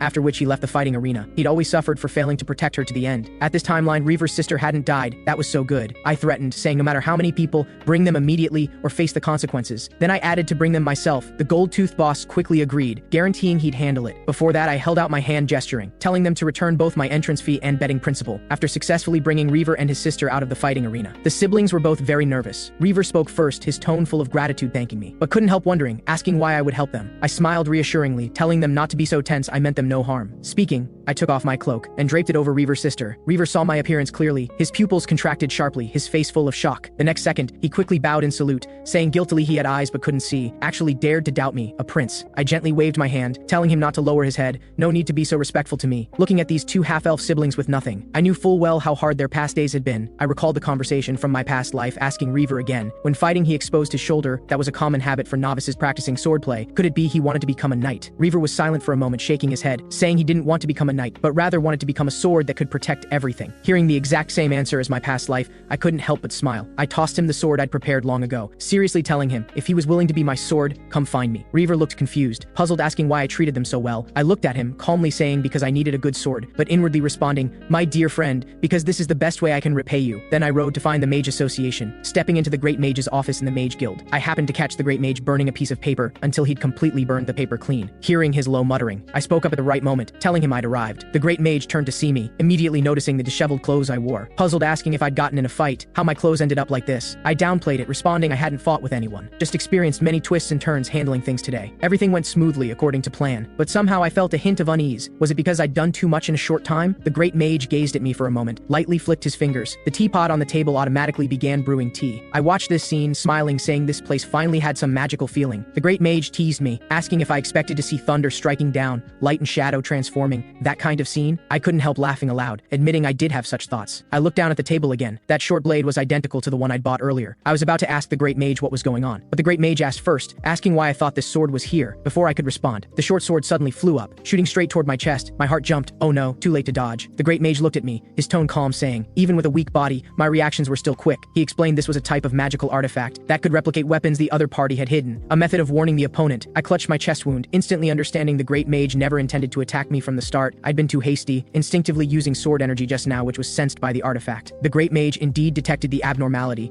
saying a person who couldn't even use a sword could actually employ sword energy. He also mentioned the first day we met, he felt our encounter was very peculiar. Just didn't think much of it then, but later more and more strange things happened. The king said I was afraid of horses. Noble said I seemed like a different person. When I learned I'd been poisoned, I showed not fear of death but killing intent only possessed by those whose hands were stained with much blood. And I knew in advance about the accident at the Equestrian performance and successfully prevented it. The Great Mage gazed at me, requesting I tell him everything. My heart jolted. He clearly harbored doubts about me, yet didn't choose to test or interrogate, instead was trying to trust me. I clenched my fists, finally deciding to reveal everything. I told the Great Mage I wasn't Callian, my real name was Baron Seclidia. Then I recounted my rebirth experience, the war for my past life, and the secret of the axis of time. After hearing everything, the Great Mage thoughtfully murmured, so it was the axis of time. Then everything made sense. He then asked, was the original third prince already dead? I shook my head, saying I could still feel his presence, he should still be alive. The Great Mage recalled I'd said before what I wanted wasn't the throne, so he asked again what I truly wanted. I was silent for a moment, solemnly answering I wanted to stop the war. Still wasn't clear on the second prince's reason for wanting the axis of time. If the problem's root wasn't resolved, history would repeat itself, so I had to find out the cause. The Great Mage suddenly changed tack, asking if I wanted to stop the war. Was it for myself or for Baron's brother Chase? I looked utterly confused, asking what this meant. The Great Mage informed me of something that shattered my understanding. Currently, Seclidia only had one prince, which was Chase. The queen had no other offspring, and this person, Baron, didn't exist in this world at all. I was struck like lightning, too shocked to speak. I didn't exist in this world, not in Seclidia, nor anywhere on this land. Could it be because the axis of time reversed, causing space-time distortion, that I entered Callian's body? But I thought perhaps someone also entered my body, only now realizing, as long as I was here, another Baron couldn't possibly exist. I'd essentially stolen someone else's life. The Great Mage looked at me and continued, saying the current Chase had already secured his position as Seclidia's crown prince. Just as I knew, past and present had changed, the future might already be heading toward a different situation. So as Kairis' third prince, constantly in danger, I didn't need to worry about that outstanding Seclidia crown prince. I instantly understood the Great Mage's intent. He wanted me to stop living bound by the past. I looked at the Great Mage, firmly saying I understood. What he worried about wouldn't happen. Also frankly saying from the first day I opened my eyes in Kairis, I'd already given up on the notion of living as Baron. The Great Mage clearly didn't expect I'd be so resolute. His face showed shocked expression. I gathered courage to ask, even if I wasn't the real Kairis prince, could he still accept me? The Great Mage suddenly laughed, then solemnly told me, the person who formed a master-disciple bond with him from the start was only me. On the road back to the palace, we two rode horses. I couldn't help asking the Great Mage if he already knew about the axis of time's existence. Seeing his reaction just now, seemed he'd heard this name before,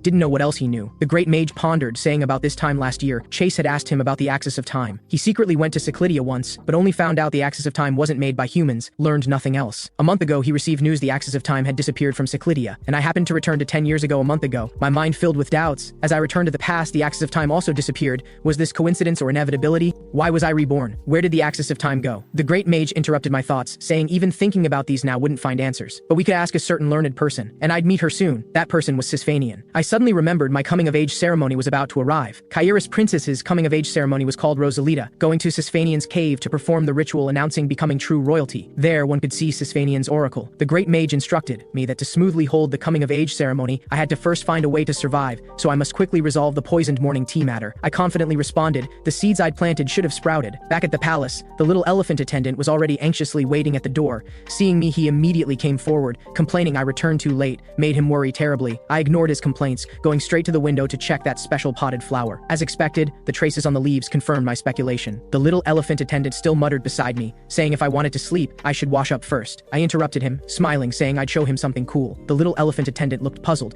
following me to the balcony, couldn't help complaining the weather at night was cold, didn't understand why I suddenly wanted to come here, because the potted flower received from the Great Mages Guild had extremely special properties.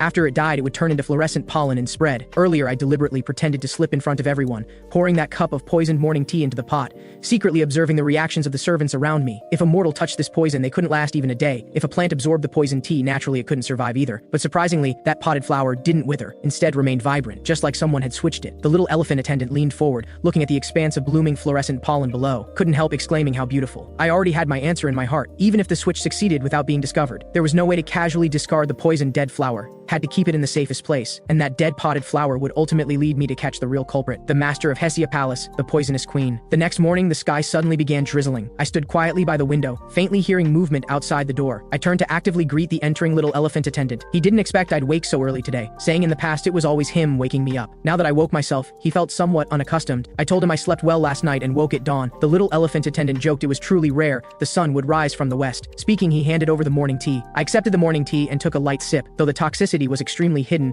it was completely different from usual morning tea. The poisonous queen had actually increased the poison dosage. I set down the teacup, asking the little elephant attendant if there were any activities all nobles would attend recently. The little elephant attendant thought for a moment, responding, there was a meeting in 2 days, everyone had to attend. I picked up the morning tea and drank it all in one gulp, calculating that day was precisely the most suitable time to make the poison tea completely disappear from my life. So for now, let the poisonous queen freely run rampant before then. After drinking the tea, I silently took the antidote the Great Mage had given before. The little elephant attendant curiously asked what I'd been taking the past few days. I casually lied it was health supplements, also joking my body was weak, needed good care. Then I suggested we go to the breakfast gathering early today. The little elephant attendant quickly agreed, saying he'd prepare immediately. Since the incident at the Equestrian performance venue, the second prince never appeared at breakfast gatherings again. This suited me fine. Didn't want him disrupting my plans anyway. Looking at the first prince beside me, I mentioned the roses in the garden were about to bloom. He looked at me, expression calm and unmoved. After a while, the first prince stood up, left without looking back. The little elephant attendant looked confused, asking why I suddenly mentioned roses. I responded coolly, saying I'd seen roses while walking. Recalled the first prince personally planting roses. Didn't mean anything else. After that, I went to exercise in the garden as usual. Barely practiced before, getting exhausted and gasping for breath. While resting, the Great Mage appeared. Looking at my somewhat pale complexion, he teased my condition seemed worse. Doing this every few days, did I have a habit of abusing myself? I explained if I didn't exercise stamina, the situation would only get worse. He asked what I wanted from this old man this time. I said directly there were 2 things I wanted to ask him. First was needing to know 2 people's identities. Second, wanted him to investigate some nobles' suspected involvement in suspicious cases, especially concerning the poisonous queen's family. The Great Mage smiled, saying these 2 things weren't difficult, just teased I loved ordering my master around too much. I said the poisonous queen would soon start trying to check me, but she'd have difficulty acting against mages. Now was precisely when I needed his power. The Great Mage raised an eyebrow, joking I wanted to use him as a shield. I shook my head, correcting it wasn't a shield but a weapon. And not just him, I needed many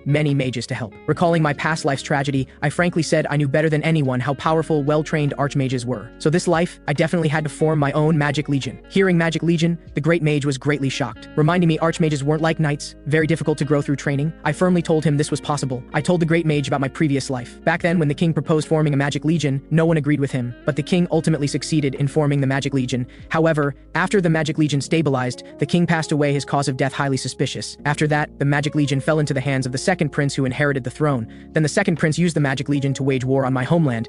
My gaze firm, I said I couldn't let the magic legion fall into the second prince's hands again, and I'd be the one to initiate its formation. So I planned to use the poisonous queen poisoning me to negotiate with her. The Great Mage, puzzled, asked what I'd negotiate with the poison tea, also wanted to know what specific method I'd use. I smiled, saying it was a secret, but he'd know soon enough. The Great Mage helplessly said that was truly a reassuring answer. I suggested he go chat with the king. Surely the king had many ideas. Meanwhile, at Hessia Palace, a maid reported to the poisonous queen that they'd increased the poison dosage as she ordered. The poisonous queen instructed her to handle this matter well. Recently, all she'd heard was bad news. Shouldn't let her hear any more annoying things. The maid quickly agreed she understood. Just then, the second prince suddenly appeared, his tone impatient, saying the poisonous queen was doing useless things again. The poisonous queen retorted, saying because the person who should be doing things did nothing, she had to work so hard. The second prince said he came to tell her not to waste such effort. But the poisonous queen said this wasn't something a powerless person like him should say, lamenting her bitter fate. The second prince clenched his fists, turned and left angrily. The poisonous queen smiled evilly, cursing him as weak, also saying she'd eliminate all obstacles for the second prince. On the day of entering the palace, Reaver watched his sister, who kept humming songs, asked if she was very happy. Was she that excited about entering the palace? His sister nodded with a smile, saying because entering the palace meant seeing the prince, also saying she liked the prince, really hoped evening would come quickly. While I was changing formal wear inside the palace, I called over the little elephant attendant, saying I needed him to do something, then pulled out 2 letters from my chest and gave them to him. The little elephant attendant worried it would be dangerous for me to face the poisonous queen alone. I smiled, telling him to hurry deliver the letters. As long as the letters were delivered, I'd be safe. I headed straight toward where the poisonous queen was. This would be the turning point of everything. The little elephant attendant followed my instructions, riding out of the palace to deliver letters. 1 letter to the Mage Association, another to my master. The little elephant attendant felt vaguely uneasy, remembering similar situations had happened before, but thinking again felt he was probably overthinking. The prince would definitely be fine. Meanwhile, inside the Mage Guild, the guildmaster looked at materials in hand, couldn't help sighing,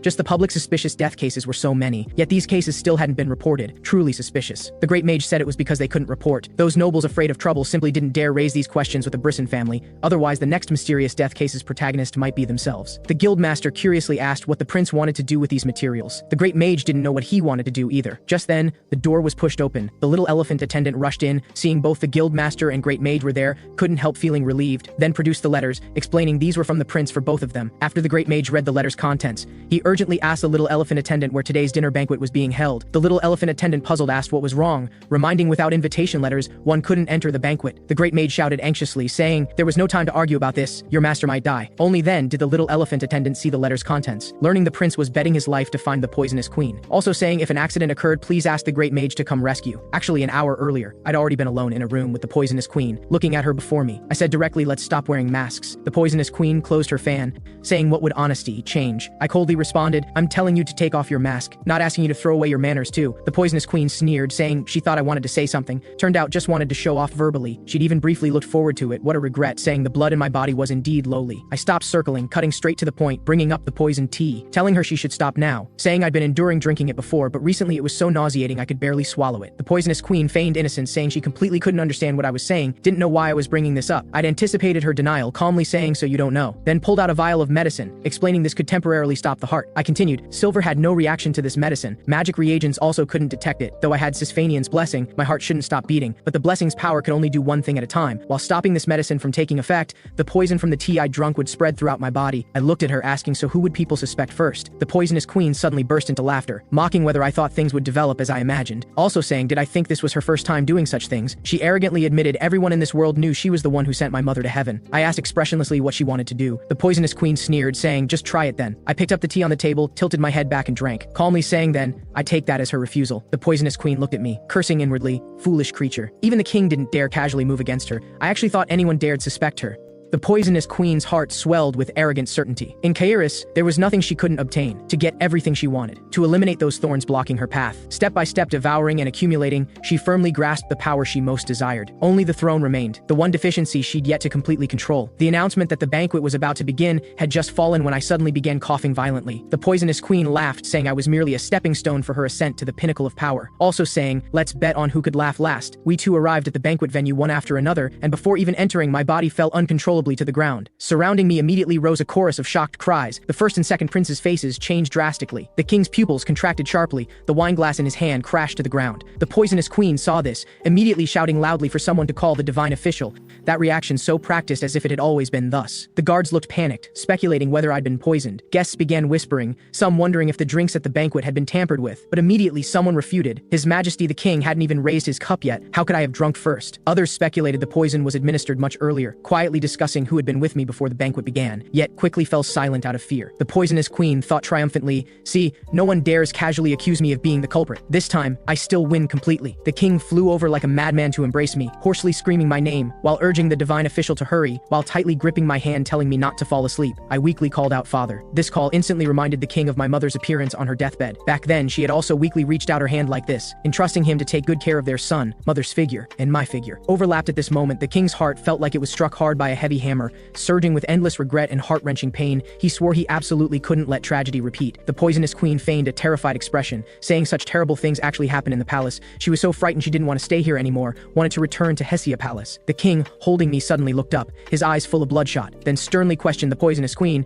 why she wouldn't even spare this son of his. The first prince's expression was grave, his gaze sharp as a torch staring at the poisonous queen. The second prince clenched his fists, his chest heaving violently. The poisonous queen turned back in shock, and this question made the entire venue explode, everyone whispering to each other. Actually, everyone had long harbored doubts but never dared speak openly, never expected the poisonous queen would be so brazen, completely disregarding the royal family's dignity. The poisonous queen showed no fear, directly calling the king's name, feigning innocence, saying she didn't understand what he was talking about, also falsely claiming I'd been plagued by illness all along. The king was furious beyond measure, exposing that when my mother collapsed, she had also summoned all Brisson knights and said the same words. The poisonous queen refused to admit it unto death, insisting my mother died of illness. Even if the king said so, there was no way to make her into the culprit, also saying I was born weak and sickly, No one would agree with the king's accusations. She also said someone knew about my physical condition, proposed asking the princes who saw me every day at breakfast gatherings. The king trembled with anger, angrily rebuking her that was enough. But the poisonous queen still acted hypocritically, saying she was like this because of worry. If they continued arguing, she feared our child's situation would become worse. Hearing the words, "our child," the king completely exploded, furiously rebuking her for daring to call the third prince our child. Just then, the second prince who'd been silent suddenly turned around, coldly saying the poisonous queen was the least qualified person to say such things, also directly saying the third prince's body had no problems, he'd never felt I was in poor health. The poisonous queen was so angry at the second prince's betrayal she gnashed her teeth. Amidst the chaos, someone loudly announced the divine official had arrived. The poisonous queen took the opportunity to turn and leave. The king couldn't be bothered with the poisonous queen, only urging the divine official to quickly use divine power for healing. But that divine power had just touched my skin, when it was violently repelled by an invisible force. Just in this chaos, the great mage arrived in time. He shouted loudly to stop everyone's rash actions, saying doing this was equivalent to killing me. The king was both shocked and angry, his arms holding me trembling slightly, questioning why the great mage was blocking them. He roared, saying the third prince couldn't hold on anymore, must be treated immediately. The great mage explained, there was a magic ring on my heart. If the magic ring and divine power collided, even with good luck I'd end up with an exploded heart and dead. The king anxiously asked what to do. If divine power couldn't be used, would magic work? The great mage shook his head, saying only a healer possessing natural power had a thread of hope for me. Using magic was impossible. The king collapsed roaring, telling the great mage to quickly think of other solutions. Couldn't he see I was in pain? The great mage looked at my suffering appearance, his vision gradually blurring. A memory sealed for many years surged to mind. Back then his son had also coughed blood like this, growing cold bit by bit in his arms. At that time he, like the king at this moment, could only watch helplessly as his loved one walked toward death. As consciousness was about to sink, I relied on instinct, weakly calling out master. The great mage took a deep breath, raised his hand to gently touch my forehead, the motion extremely tender. He murmured softly, never expected in his lifetime he'd cast the spell again. Me in his arms, in his eyes, was gradually overlapping into his son's appearance from years ago. The next second, a gentle pain relief spell's magic power instantly enveloped me. The pain receded like tide. At the same time, on the streets outside the palace, papers flying everywhere pointed directly at the Brisson family, butchers who killed 37 people. The Brisson family was instantly swept into a storm of public opinion. The family's past towering evil deeds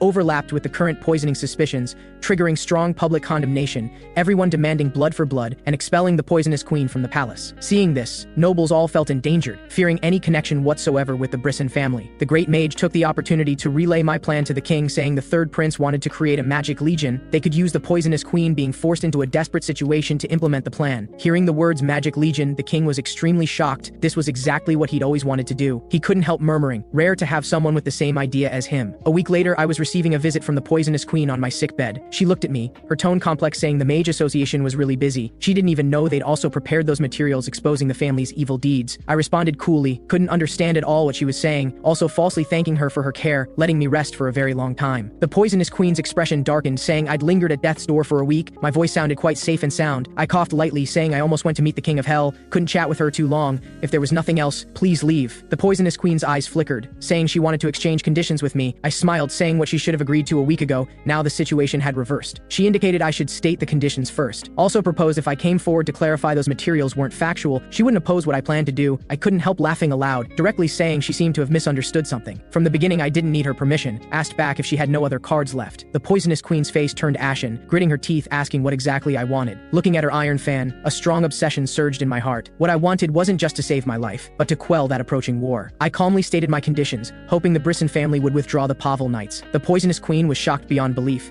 incredulously asking back if I meant withdraw all of them. The Pavel Knights were an important gift the Brisson Marquise gave the poisonous queen to check the king's personal guard. Eliminating them was equivalent to weakening half her power. I firmly added, disband the Pavel Knights and support my creation of the Magic Legion. Other than this, I won't compromise. The poisonous queen bit her lip, silent for a long time. I gestured to the little elephant attendant. He immediately walked before the poisonous queen, handed over a contract containing a vow seal. The poisonous queen saw the words vow seal. Her expression changed drastically. Asked what exactly I wanted to do. I explained, this was magic that carved the contract's contents onto each other's hearts. If the agreement was violated, the heart would immediately suffer destruction, instant death. Between you and me, this wasn't any trustworthy relationship. Only such a deadly vow could allow peaceful cooperation. I looked at the poisonous queen, my tone calm, telling her to decide for herself. Her fingertips trembled slightly, her gaze wandering back and forth between me and the contract, clearly weighing pros and cons. I quietly watched her, yet had already predicted her choice. I saw her lower her head, staring at the contract on the table, only a flash of struggle in her eyes, then immediately snatched the special brush dipped in contract ink from the little elephant attendant's hand. The brush tip crossed the paper. The poisonous queen unhesitatingly signed her name. Golden magic runes instantly lit up. The contract took effect. This life-staked agreement agreement was thus completed. The magic power carved into our hearts bound the poisonous queens and my lives tightly together, never again to be separated. After that, the poisonous queen violently smashed the brush to the ground, suddenly lifted her skirts, turned to storm out the door. I calmly added, our brotherhood was never good. That day, the second prince stood up, not for me. If you'd said one more word of defense then, father would have drawn his sword on the spot and beheaded you. Hearing this, the poisonous queen's footsteps suddenly halted, standing dazed in place for a moment in contemplation. Only then did she realize her son had been considering her from beginning to end. Yet she'd been so foolish as to think she'd been betrayed by her own son. Truly ridiculous to the extreme. This power struggle, who could laugh last, remained unknown. As the words fell, the poisonous queen stopped lingering, quickly turned and walked out of the room. In the garden, the first prince was concentrating on pruning roses. Suddenly heard an attendant's report. The third prince had just awakened when the poisonous queen immediately came to visit. The first prince's fingertips paused. A rose flower inadvertently fell. He stared at the petals, couldn't help but sink into contemplation. In a trance, he remembered before the third prince lost consciousness. They'd shared a momentary eye contact. The third prince had also said the roses would bloom soon. The first prince instantly understood. From the beginning, the third prince wanted to pull him into this melee.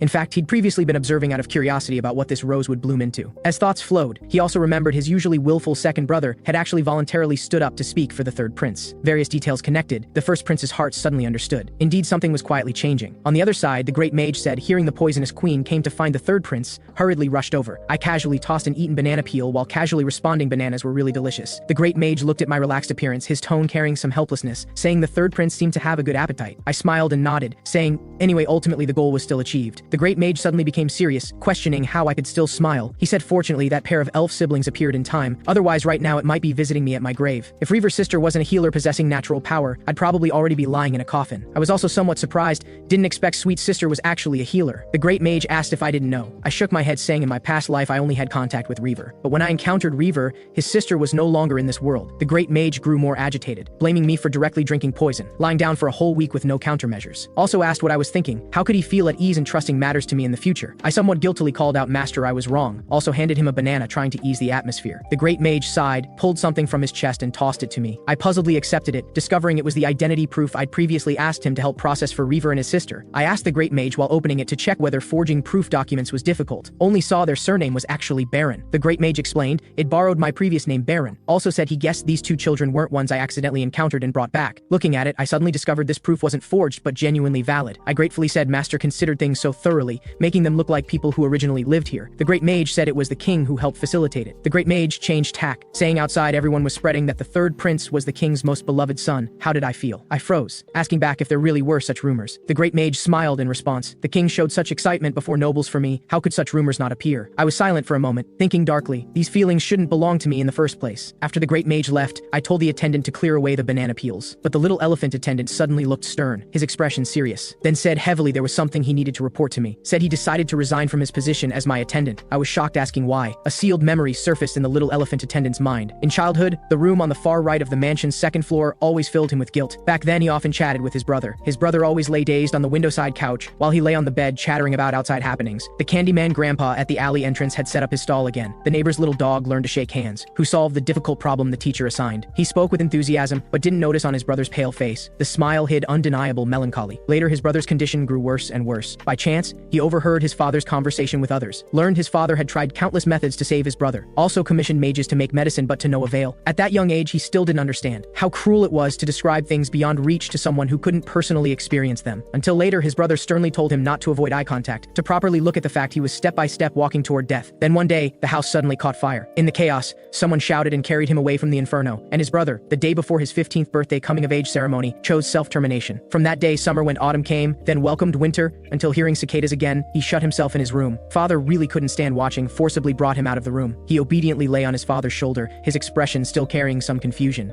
His gaze inadvertently swept the courtyard, suddenly discovering a child curled up in a corner of the steps. He puzzledly asked his father who that child was. Grand Elephant Duke told him that was this country's third prince. Quietly watching the third prince's lonely lost appearance, a strong feeling of mutual suffering rose in his heart. The memory ended. The little elephant attendant again firmly said he decided to resign from his attendant position. I was both shocked and anxious, saying this was too absurd. The little elephant attendant looked full of guilt, saying although he always stayed close by my side, he knew nothing about me, even personally offered up the poisoned tea that made me collapse. He blamed himself for ignoring those places he clearly noticed were wrong. When I encountered danger, he also wasn't able to guard by my side. I nearly died, yet he still still couldn't understand the situation. This time again, it was his neglect that caused great error. His brother's face surfaced again in his mind, the guilt in his heart even greater. I suddenly grabbed both his shoulders, making him look at me, sternly asked who the person standing before him now was. The little elephant attendant looked at me, chokingly answered it was Prince Kalian. I nodded vigorously, saying, this way do you understand I'm still alive? From the first time I opened my eyes here, you've been by my side the whole time. That I could persist until now was all thanks to you. Because you didn't ignore me, that's why I survived. Although up to now, I also don't seem to know that much about your affairs. But one thing I'm certain of, you'll continue protecting me in the future, right? The little elephant attendant could no longer hold back. His legs went soft as he knelt and cried. I was instantly somewhat at a loss, hurriedly told him not to cry. Quickly get up. The little elephant attendant thought silently. Father, I seem unable to go back. I have someone I want to protect with my whole life. After crying, the little elephant attendant spoke, saying he'd eliminate everyone who made me like this. I looked at his agitated appearance, smiling, asking why he suddenly said this. Was he going to help me take revenge? The little elephant attendant suddenly jumped up, shouting he could do anything for me, also heartbrokenly muttering I was so seriously injured before. I quickly interrupted him, saying enough, don't say more. Elephants should behave themselves,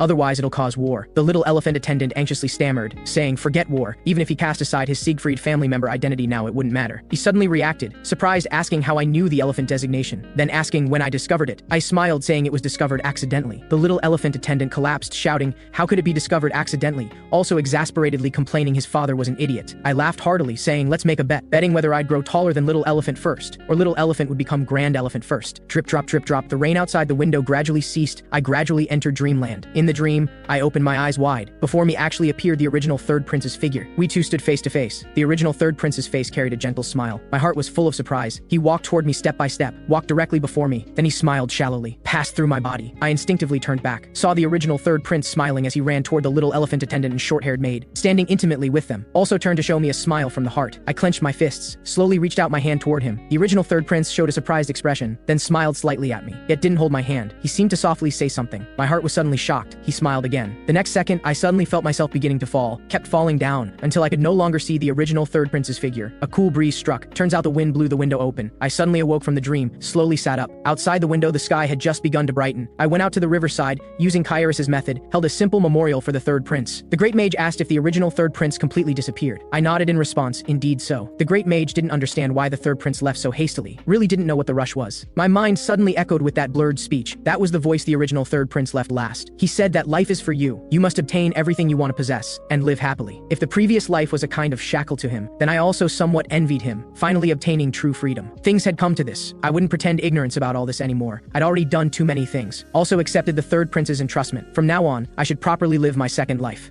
A month later, the Pavel Knights were rapidly disbanded, the king's power further consolidated. The great mage formally announced they would form a magic legion, and my body had returned to normal. The clothes I usually wore were obviously too small. The little elephant attendant looked at me, proposed having the tailor come alter the ill-fitting clothes. He smiled, adding, saying the prince was at the age of growing, clothing size changes were normal. I nodded in agreement, frankly saying indeed quite a few clothes had sizes that were already too small, rather than laboriously having the tailor alter each piece. Might as well take this opportunity to custom make new ones. After changing clothes, I came to the king's reception room. The king saw me, smiled and beckoned, saying I'd grown taller again compared to last meeting, also gotten a bit fatter, complexion really good. I smiled in response, saying I'd just grown up a bit. The king turned to ask if various matters for the coming-of-age ceremony were prepared. The great mage spoke at this time, saying for the coming-of-age ceremony, he needed to introduce someone to me. He said that person was the mage who'd protect my safety during Rosalita this time. Blue Mage came forward in greeting, saying meeting me was his honor. My heart was suddenly shocked, didn't expect to encounter Blue Mage here. The king added from the side, saying Blue Mage was very talented personnel in the Magic Legion. Let me learn from him along the way, get along well with him. I instinctively grabbed my chest area. This really was an unexpected special birthday gift. I turned to ask the great mage, when was the Magic Legion expected to be established? The great mage smiled, answering, the first step was to come up with the Legion's name, from specific personnel allocation to uniform customization. All matters weren't yet decided. The road ahead was still very long. Now they were just beginning to take the first step. Today, gathering everyone together was also for this matter. The great mage proposed leaving the Magic Legion's name for the king to decide. Hearing this, I smiled lightly, calling the great mage. This time he asked the right person. The king nodded slightly, his expression carrying some certainty, then frankly said he'd already thought of a name long ago. It would be called Balkan. The great mage joked. Seemed the king had been waiting for him to ask. If he hadn't asked, it would have been bad. The king retorted, saying the great mage asked him first. As the two argued back and forth, I turned to ask Blue Mage how was it. Blue Mage froze, didn't react for a moment. I explained, I was asking how he felt about calling the Magic Legion Balkan. The great mage at the side smoothly interjected, smiling, asking Blue Mage if he didn't think it was a great name. Blue Mage quickly nodded in agreement, indeed a very great name. Seeing no one objected, the king smiled and decided, confirmed using Balkan as the Magic Legion's official name. Later, in a secluded forest, I told the great mage about my history with Blue Mage. The mage was somewhat surprised after hearing. Didn't expect we had such a past between us. Also asked if I wanted to switch people out. I shook my head, saying no need to do that. The great mage was somewhat worried. I firmly told him, The current Blue Mage was different from his past self. The future I knew had also changed with the times. However, I wouldn't easily let him off. After leaving the palace, I quietly came to the Baron's residence. The Baron saw me, quickly bowed in greeting, his tone carrying some feeling of being flattered. I indicated he should sit, saying long time no see. This time I came because I couldn't be discovered by others, so didn't contact in advance, could only hide my identity to visit. The Baron quickly said my arrival was his honor. I didn't beat around the bush, saying directly, this time I came to call in the favor of saving his life. Then asked what Pollen Merchant Group had been trading recently. The Baron truthfully responded, saying not long ago they just began diamond trading with the Divine Nation Dan here. Also had horse and equipment trading with the royal family. But he knew these weren't the answer I wanted. Finally added, saying currently there were no other ongoing trades. I continued asking him, besides managing the merchant group, could other areas also be managed well? The Baron confidently responded, as long as there were sufficient personnel and money, nothing couldn't be done. I nodded, reminding him, although there were personnel and money, the Brisson family would definitely interfere. The Baron puzzledly asked back, wouldn't I be by his side? I answered without hesitation, that's right, I'd always be there. Then I couldn't help laughing aloud, saying seemed I'd asked a bad question. The Baron, seeing this, immediately said with personnel, money, plus me checking the Brisson family, then there'd be no problem. Seeing this, I directly stated my purpose, saying we were planning to create the Magic Legion. The budget was sufficient, also had people who could manage the Great Mages, now only lacking a manager. The Baron puzzledly asked, was this the method of repaying the life-saving grace? I shook my head, saying the grace of saving his life, he'd already repaid. The Baron's eyes were firm, saying, then he'd do his utmost. I cheered silently in my heart. Done. The original who should have died at the 15-year-old coming-of-age ceremony, after my arrival changed destiny, I kept all the people I could trust by my side. What remained was to meet Sisfanian's oracle at Rosalita. Asked clearly the reason all this happened. The scene came to the evening of my birthday. Nobles all gathered in the palace banquet hall, in unison wishing me happy 15th birthday. I accepted everyone's congratulations, step by step walking toward the center of the banquet hall. The second prince leaned alone against the palace pillar, his expression complex. I actively walked forward, smiling greetings, saying long time no see. The second prince still used that insulting designation, calling me Blood Eye. I put away my smile, seriously telling him, brother, I won't turn a deaf ear to this insult anymore from now on. My name is Callian. The second prince sneered, then directly said I wasn't Callian. My heart jumped, didn't expect he'd actually noticed. The second prince sneered once, stepped forward, his eyes sharp, saying, you can ride horses, use blades, and talk back. These were all things the previous Callian wouldn't do, then pressed asking who I was, seeing I didn't answer. The second prince walked another step closer to me, telling me to hurry up and confess. I instinctively clenched my fists, cold sweat seeping from my brow, but in my heart I admonished myself, I was no longer the prince who lost his homeland because of the second prince. The person before my eyes also wasn't yet that mad king who destroyed Cyclidia. I slowly released my hands, smiled, saying, right now I can't understand what you're saying. After all of this still needed confirmation from Sisfanian's oracle about the ins and outs before saying more. Right now I couldn't tell others any information about myself. During the ball's break time, I found the Great Mage and told him about my conversation with the second prince. The Great Mage said to me in a low voice, even if the second prince acted like a hooligan, he absolutely wasn't someone with shallow thinking. I was somewhat surprised, asking back if the second prince had such an image in the Great Mage's eyes. The Great Mage nodded, saying the second prince was actually a very calm, rational person. The Great Mage continued, saying, although the second prince should first pretend not to know, but of course wouldn't truly believe. I puzzledly asked, make him believe what? The Great Mage reminded me, I'd already said before I was no longer someone else, just the third Prince Callian. I nodded, responding, saying I indeed said so. The Great Mage also said although I'd decided to abandon Baron's identity, to completely forget the past probably wasn't so easy yet. Then pulled out a ring from his chest and tossed it to me, saying if occasionally there was need to reference this old man's opinion, he was willing to worry together with me. I curiously asked if he'd cast communication magic on it. The Great Mage nodded, confirming, saying except for the range Sisfanian's abilities could reach, other places could all connect, although it couldn't be used inside the palace. As long as outside the palace he could reply to me anytime. I happily agreed, saying this feeling was really good, like being together with Master all the time. The Great Mage looked at me, asked if I was worrying about something. After all, weren't those accompanying me now all people I trusted? I hesitantly asked back, was it really so? At this time, a knight came forward, respectfully greeting me, saying he was the commander leading the Siegfried Knights. Their knights would escort me to Sisfanian's cave located in Siegfried territory. I looked at the neatly arrayed, imposing knights, instantly felt very reassured, except what was with the indignant anger on their faces. At this time, the little elephant attendant smiled and came forward, saying it was time to depart. I instantly understood. The knights belonged to the Grand Elephant family. I used their high and mighty young master as an attendant, so they couldn't stand it. I smiled mischievously, telling the little elephant attendant to get me something to drink. The little elephant attendant immediately understood, telling me to wait a moment. Sure enough, the knight's anger burned even more vigorously. The Great Mage at the side helplessly said, really couldn't stand me. Why go looking for trouble creating enemies? I didn't care, felt it was fun. With a call to depart, everyone performed their duties, embarking on the journey to Rosalita. Watching crowds stop to wave and cheer, knights in silver armor arrayed in formation marching forward. Blue Mage followed calmly in the formation. Reaver siblings walked side by side. I'd already made full preparations in my heart. Before leaving, I deeply bowed to the Great Mage. The Great Mage nodded, telling me to be careful. I solemnly responded, turned to urge Raven, catching up with the advancing formation. Kairis prince's coming-of-age ceremony officially began. The Great Mage returned inside the palace. The king couldn't help worrying, saying the third prince had already experienced a serious accident before, really should have let the Great Mage go along. The Great Mage advised the king to let go of such needless worry, saying compared to me outside, the king staying inside the palace was more dangerous. The king asked back if he didn't worry. The Great Mage joked the king had been indifferent all these years, now starting to worry was too late. On the other side, in the advancing formation, I held up the communication ring in my hand, softly muttering, was the Great Mage in the palace now? The little elephant attendant at the side responded, heard Dan here sent envoys into the palace. The palace should be very busy now. I sighed somewhat regretfully. The little elephant attendant quickly said he could chat with me, told me not to be gloomy. I couldn't help laughing, saying these past days always looking at the same scenery, including him. The little elephant attendant pretended to feel wronged and shouted, saying he so seriously accompanied me talking, how could I say such things? What I didn't know was, the little elephant attendant last night seriously instructed the knights, protect the prince well. He emphasized the prince was as precious and fragile as a flower, so must be extremely careful. After the knights heard, their hearts were even more indignant, thinking their young master as Siegfried's eldest son, actually for this kind of person gave up the young family head position. Feeling the waves of anger coming from behind, I could only helplessly think, just how long would they stay angry? The little elephant attendant turned, asking if I wanted to rest here briefly. I was about to respond, but suddenly stopped. The knights immediately went on full alert. Blue Mage and Reaver also flashed before me. A faint presence entered perception. Immediately after hearing a call for help from not far away, a young elf ran out from behind the trees. After introducing herself, she said aggrievedly she was very hungry. The knight commander came forward asking if she came begging for food. I looked at her panicked appearance, asking what she was doing. The elf answered quietly, saying she was hiding, also apologetically saying she was sorry. I felt this conversation was strange, vaguely sensing something wrong. I asked if she'd just called for help. The elf nodded. Only then did I realize the seriousness of the problem. I quickly looked toward the direction the elf ran from. At this time, a yellow-haired man chased over. I quickly removed my cloak, draped it over the elf, then arranged for Reaver to protect her closely. The knight commander immediately blocked in front of us, providing cover. Yellow Hair said he was chasing a thief, asking if we'd seen a suspicious child. The knight commander said didn't see any, told him to quickly leave. Yellow Hair explained, he came here not to provoke or stir up conflict, just wanted to find someone, would leave after confirming. I stepped forward asking what the person he was looking for looked like. Yellow Hair responded, saying it was a young elf. I nodded, saying then he could confirm, but if not found, he'd have to take responsibility for his actions. Hearing this, the elf trembled slightly, hiding deeper into Reaver's embrace. Reaver comforted the elf, telling her to trust me. Yellow Hair insisted on going forward, just as he was about to approach the elf. I suddenly spoke, telling him not to look back. I told him, those people following behind him, their killing intent was directed at him, they weren't protecting him.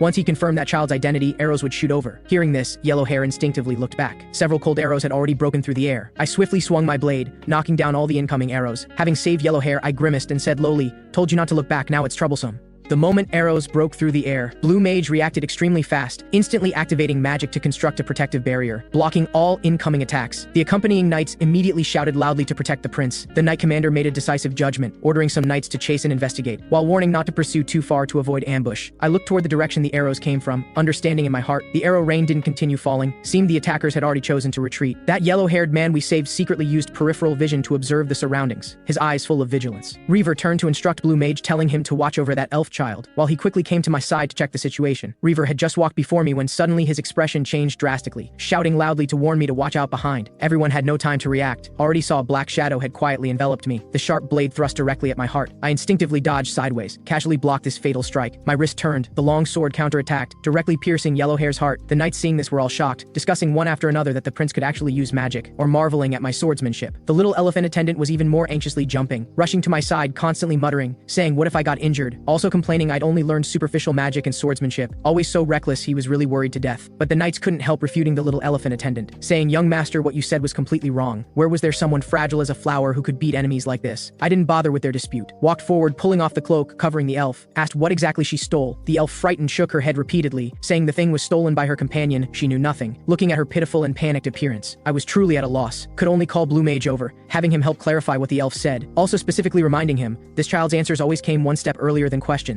Blue Mage responded and came forward. After some questioning, reported to me, said the elf's name was bestowed by the mother tree, lived in Siliska Forest. The elf traveling with her stole the attacker's things. She got separated from her companion while being chased. After that, she encountered us. As for why she answered questions in advance, she herself wasn't clear. I pressed asking if she had precognition abilities. She quickly denied. I sighed, telling Blue Mage to take her and withdraw. The little elephant attendant immediately came forward asking what I planned to do. I pondered a moment, saying if we let her be alone, she'd soon be hunted again. Anyway, our route was the same. Might as well first send her near the forest. Detailed investigation could be left to nearby lords. At this time, time, the Knight Commander came forward, saying there was something he wanted to take up some of my time. He searched out a suspicious thing from the attacker I'd killed earlier. I took that small pouch and opened it. Couldn't help but be shocked in my heart. The Knight Commander saw my expression was off, quickly asked if I knew what this was. I nodded, responding, of course I knew, because I'd eaten it before. Looked like I had to personally talk with that yellow hair. Yellow hair saw me walking toward him, his expression complex. He said he'd originally thought I was just a rich family's young master, seemed more than that. I frankly admitted my identity was more noble than he thought, then got straight to the point, asking if he knew what was in that box. Yellow hair honestly answered he thought it was good stuff. That's why he stole it from those attackers. Each of them had one in hand, but he didn't know what it was. I pressed, asking what those people were looking for. Yellow hair shook his head, saying didn't know. I continued asking if he recognized those people. He said the others all wore masks, couldn't see faces, also couldn't remember other characteristics. I looked at his eyes, confirmed he wasn't lying, then asked why he helped those people. Yellow hair hesitated a moment, saying those people threatened him with his wife. I immediately promised, no matter what happened, I would protect his wife. Hearing this, yellow hair finally relented, said those people lost something the size of a fingernail, a transparent bead. He also didn't know what it was, but the other party said, must have Donhere's divine official confirm that item to get answers. My heart stirred. Donhere's divine official? Could what they lost be a divine artifact? Donhere's divine officials had always used divine artifacts' power to replace divine power. Seemed they were now collecting divine artifacts everywhere. Such a precious item being stolen, the other party having such big movements was understandable. But what puzzled me was, why did those attackers have this kind of medicine? This was medicine Cyclidia spies used for suicide when missions failed, and could only be obtained through White Eagle. Yellow hair seemed to remember something, added he'd heard what seemed like the leader's nickname, called Blue Willow Warbler. Cyclidia spy codename? I repeated the name Blue Willow Warbler, thinking, Father, how come your bird didn't stay in the homeland, but flew here instead? Evening. When we arrived at Ratland, it began pouring rain. The local Lord Count enthusiastically welcomed us into the castle, holding a banquet in our honor. He laughed heartily, saying he really never thought one day he could personally receive the prince.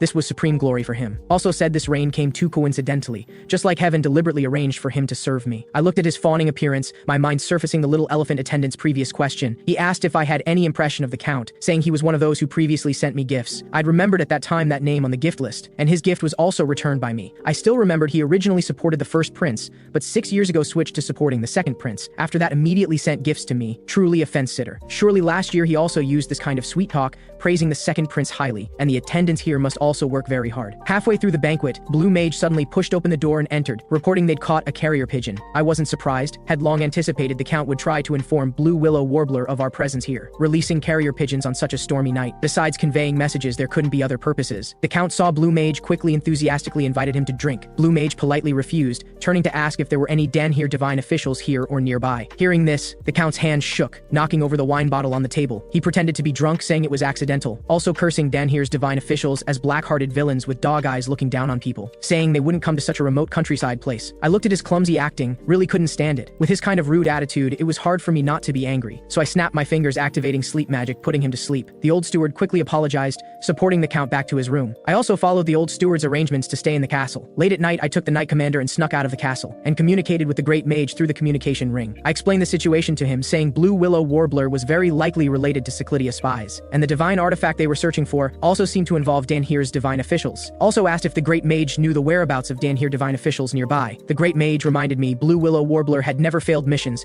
She couldn't possibly not recognize my identity. I said I'd be cautious, asked the Great Mage to help inquire about nearby Danhere divine officials' locations. I had to investigate clearly. What was the spy's purpose for meeting the divine official? After hanging up communication, I followed previous clues to find Blue Willow Warbler's hiding place. She stayed in a rundown tavern working as a server. I pushed open the tavern's creaking wooden door, stepped into the dim interior. Her hand movements paused, but her face showed not much surprise. I had no extra pleasantries, directly got to the point, saying she knew my identity right. Blue Willow Warbler put down the cleaning cloth in her hand, frankly admitted knowing I was the third prince. That's why she warned us not to interfere, but I still acted rashly. She paused, saying I didn't look so easy to deal with. I looked directly at her, asking if the elf chased before died. She gently shook her head, said the elf escaped into the forest, she couldn't catch her. Looking at her micro-expressions, I knew she wasn't lying. Then she showed regret, saying if she'd known things would be so complicated, she wouldn't have chased back then. She indicated the current situation wasn't what she wanted to see, since both sides had no great losses, hoped I wouldn't interfere in this matter anymore. She'd also let the elf child go. I smiled faintly, directly refusing, said having gone to the trouble of finding here, how could I return empty-handed? As long as she answered a few questions, I'd leave once I got answers. I asked why she wasn't a divine official yet searched for divine artifacts. Blue Willow Warbler said divine artifacts were very valuable recently. I asked again if she was selling divine artifacts. She frankly said yes, relying only on main profession earned too little. I pressed, asking why she chose countryside, not Kairis. Blue Willow Warbler explained no one there was willing to pay high prices, and here she knew buyers. I understood in my heart. People acquainted with Cyclidia's spies, who sold Kairis intelligence yet didn't request Blue Willow Warbler provide Cyclidia intelligence, but purchased divine artifacts from her. Only one conclusion remained, namely traitors. I stared at her eyes, asked the final question. The divine artifact buyer was the Count, right? Blue Willow Warbler hesitated a moment, said this question was hard for her to answer. I knew asking further wouldn't yield results, so stood to leave. The Knight Commander and I rode back, along the way communicated with the Great Mage again. The mage told me the Count was lying, he hid the divine official by his side, buying and collecting divine artifacts at high prices, even sold Kairis intelligence to Seclidia spies. I nodded, saying I'd return to the Count's castle immediately, because I always felt he hadn't truly gotten drunk. Returning to the castle, from far away heard the little elephant attendant and the Count's old steward arguing, so I quickly climbed through the window into the bedroom. The little elephant attendant was still angrily saying he'd already said many times. The prince went out for a walk, accusing the old steward of being too rude, actually repeatedly asking about the prince's whereabouts. The old steward pleaded for just a few minutes, said Lord Count wanted to apologize for his behavior at the banquet earlier, hoped to know when I'd return. The little elephant attendant was extremely angry, saying he was so rude, didn't need to apologize at all, also drove him away. At this time I opened the door, feigning anger, saying the noise made it impossible for me to rest properly. The old steward saw me, greatly shocked, quickly apologized, saying didn't know I was resting inside.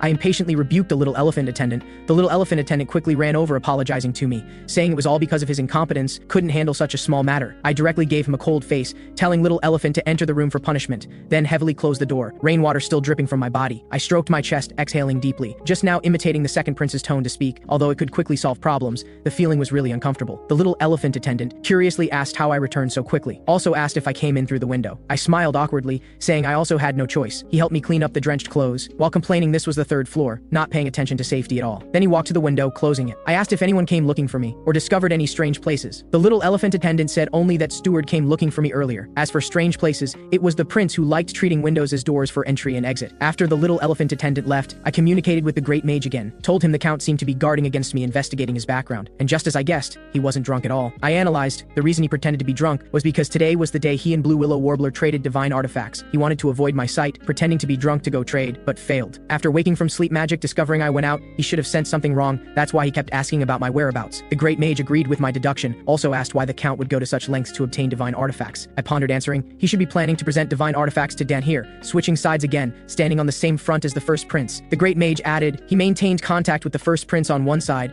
stood on the second prince's front on another, behind the scenes also sent gifts to me. I continued, he simultaneously also sold Kairis intelligence to Seclidia spies. This guy really was incredible. Recalling the cause of all this, it was merely that I helped the hunted elf. After that heard Blue Willow Warbler's name from the mouth of the man attacking her. Then learned from Blue Willow Warbler that the Count wanted to present divine artifacts to Danhir to maintain relations with the first prince. If all this wasn't coincidence, then behind it definitely involved an even bigger conspiracy. Since we're already stuck here, might as well take this opportunity to catch this bat hiding in darkness before leaving. At the same time, in the Count's room, the Count was roaring at empty air, cursing me as an ungrateful, arrogant brat. He was certain earlier at the banquet I must have cast magic on him, otherwise he couldn't possibly fall asleep like fainting. He said frantically, because of me, all his plans went down the drain. Also cursed the poisonous queen as a foolish woman. Since she acted, she should have completely eliminated me. He complained he'd always worked hard courting prestigious nobles, spent quite a bit of money from Marquis Brisson, originally already promised to give him a prosperous territory near Kairis, but because of me it was postponed. Just then, the old steward entered reporting, said they still hadn't re-established contact with Blue Willow Warbler. Hearing this, the Count's anger intensified,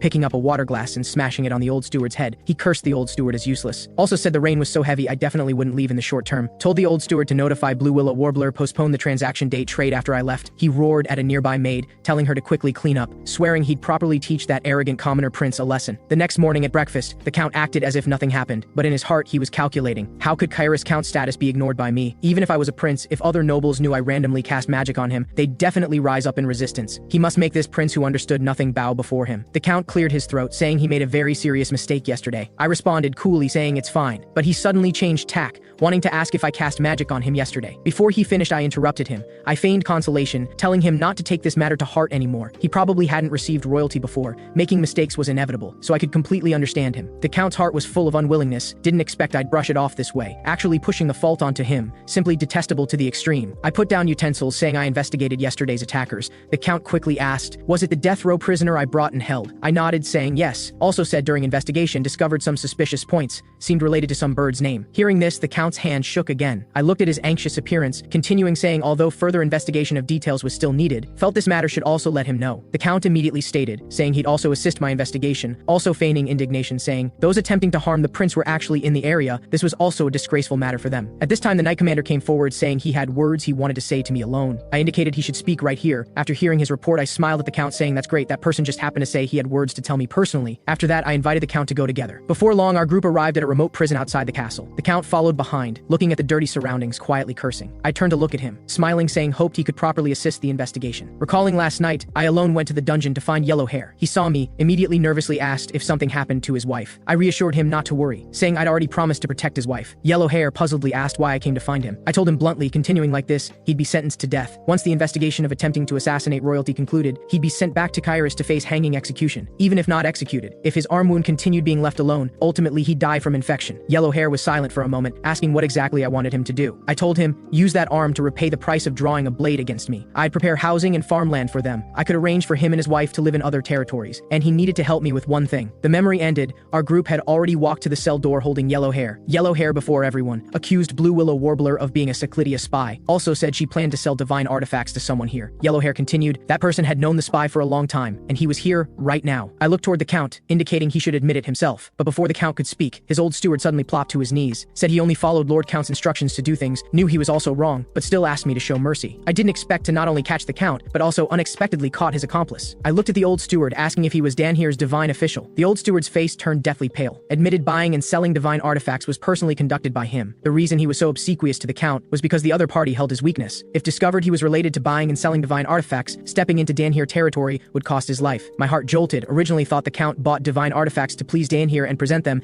Didn't expect he was actually selling divine artifacts. I pressed the old steward, asking who he sold divine artifacts to. The old steward answered trembling, sold to the poisonous queen's older brother. I instantly understood. The Viscount was courting Danhir. He betrayed the second prince, chose to stand on the first prince's front. This meant he betrayed his own Brisson family. The trap I set to catch the bat actually caught even bigger prey. After instructing knights to take both of them away, I informed the Great Mage of the situation through the communication ring. The Great Mage asked what I planned to do. I pondered, saying this matter would cause great commotion. Might as well first discuss with the king. I also asked him in his own name to write a letter to the Count for me. After hanging up communication, I instructed the knight commander to go help the Yellow Hair imprisoned in the underground dungeon treat his arm wound. Now it was too late for treatment. Probably could only amputate. Remember, after treating the wound, have him take the medicine I gave. The knight commander respectfully acknowledged. I also turned to Reaver, telling him to find Yellow Hair's wife, send her to a safe place nearby. After bringing Yellow Hair out of prison, arrange for the couple to reunite. Just finished handling these matters, the door was pushed open, the elf bounced in. Sweet sister somewhat embarrassedly explained she came to clean. The elf heard there were birds here, so followed along. Also asked me not to blame her. I helplessly shook my head, but inwardly muttered Blue Mage wasn't around, really worrying. The elf curiously pointed at the birdcage in the corner, asking what to do with the carrier pigeon. Would we continue bringing it along afterward? I shook my head, saying this carrier pigeon would be sent away tonight. The elf pulled Sweet Sister together to the birdcage, watching with great interest. I looked at Sweet Sister's fond appearance, said after returning to the palace, I'd buy other birds for her. Sweet Sister, hearing this, quickly waved her hands, said she and the short-haired maid lived in the same dormitory, afraid her roommate wouldn't like it, so no need to specially buy for her. I said somewhat regretfully, what a pity. Then I spoke, when I go to dinner later, help open the birdcage. Also instructed her, don't forget to open the window, there'll be a visitor. Night fell. I sat alone in the room waiting. Before long, sensed someone approaching. I closed my book, spoke praising Blue Willow Warbler's speed. Blue Willow Warbler stood on the balcony, her expression complex, saying, the letter's contents made her feel deeply. If you don't want what you've done to reach White Eagle, then come find me. Blue Willow Warbler looked directly at me, questioning why I threatened her. I calmly responded, if she could hand over evidence of the Count buying and selling divine artifacts and selling Kairis intelligence to me, I'd keep her secret. Blue Willow Warbler was silent for a long time. I pressed, asking if this was her answer, but she suddenly launched an attack. Several bullets containing powerful magic flew toward me. My heart jumped, remembering in the past she used blades. I quickly activated a magic array to protect myself. The knights outside heard the commotion, immediately shouted loudly there was enemy invasion. I snapped my fingers, closing the door, commanding them in a low voice not to come in. I looked at Blue Willow Warbler, asking if she really came with the determination to kill me. Also asked if she had other tricks. Blue Willow Warbler bit her teeth silently, suddenly jumped up. A short sword appeared in her hand somehow, thrusting toward me. I thought in my heart I only had an ordinary iron sword, couldn't use sword energy, had to quickly decide victory. After several rounds, I knocked away Blue Willow Warbler's short sword. She lost her weapon, but the next second she found an opportunity to get close, releasing magic attack toward me, just about to be killed by her. I dodged sideways, still couldn't help releasing sword energy, while swinging sword to parry. Clang sound. My iron sword directly broke. Blue Willow Warbler looked at me with complete shock, disbelievingly saying how could I possibly be a sword master. I looked at her panicked appearance, suddenly called out her real name. Blue Willow Warbler's whole body stiffened, her expression changed drastically, trembling, asking how I knew her real name. I stepped forward, grabbing her chin, questioning why her mouth didn't contain poison, as a Cyclidia spy should always keep poison in mouth. I released my hand, coldly saying, speak out the evidence you know. Blue Willow Warbler staggered back a step, asking if I'd let her go if she spoke. I sneered, saying everyone said Cyclidia people would rather die than surrender, seemed she was an exception. I didn't know if this was her nature, or if something changed her. Blue Willow Warbler's eyes flickered, saying I'd better just let her go. She spoke threatening me, as a swordmaster actually carrying weapons worse than guards, just like deliberately hiding strength. If I didn't want to be discovered, let her go, otherwise she'd immediately tell outside knights what she saw. My heart was mixed with feelings. The past Blue Willow Warbler never betrayed Cyclidia. She originally used blades, and wasn't someone who'd use such means to threaten others. course, the her I knew wasn't like this. I stepped forward, grabbing her collar, sternly saying if she wanted to survive, shouldn't do these suicidal things before me. After all, the secrets she knew weren't important enough to be worth sparing her life. So I released her collar, telling her to speak out the truth she knew. Then I wouldn't interrogate her anymore,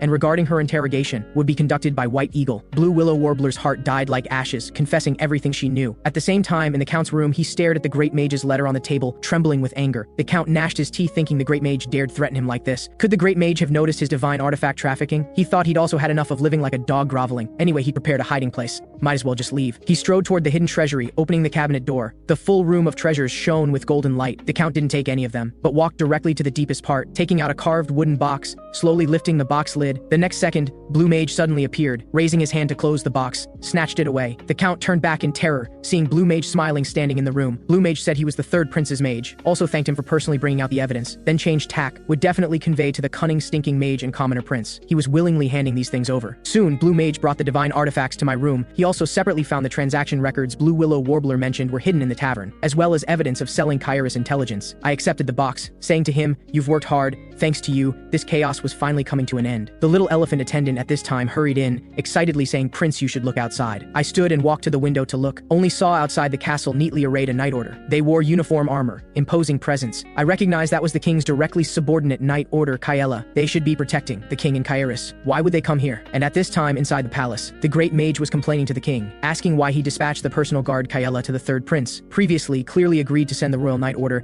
He reported what happened in Ratland to the king. Wasn't for him to do this. The king explained, couldn't send the royal knight order. This matter was related to the Brisson family. If their people mixed in, it wouldn't be good. Could only send people he trusted. The Great Mage also said the king clearly knew the consequences of doing this. Such favoritism toward me had no benefits for me. Instead, would make my life constantly under threat. Also said previously the king deliberately acted indifferent to everyone to avoid such things. The king was silent for a moment, said he couldn't let such things repeat, so he decided to show care to each prince. Tomorrow noon, he'd also personally have lunch with the two princes, conveniently see how their relationship was. The Great Mage helplessly said, seemed the king would enjoy a warm time. On the other side, the Count's old steward was brought before me by the knight order. I told him subsequent matters would be handled by the Kaela knight order. All criminals would be sent to the capital, or punishments for them would be decided. Also told him some died before being sent over. I thought inwardly Yellow Hair was confirmed as deceased, had been safely sent away from the castle. He should now be heading to Whiteland territory with his wife to start a new life. The old steward plopped to his knees, saying he only did those things because he owed a lot of money, knew he made a great mistake. I looked at him, saying although his involvement in illegal divine artifact trading was very serious, but I also requested the knight order to be lenient with those who contributed to capturing major criminals. I continued, the position of Ratland territory management agent is entrusted to you.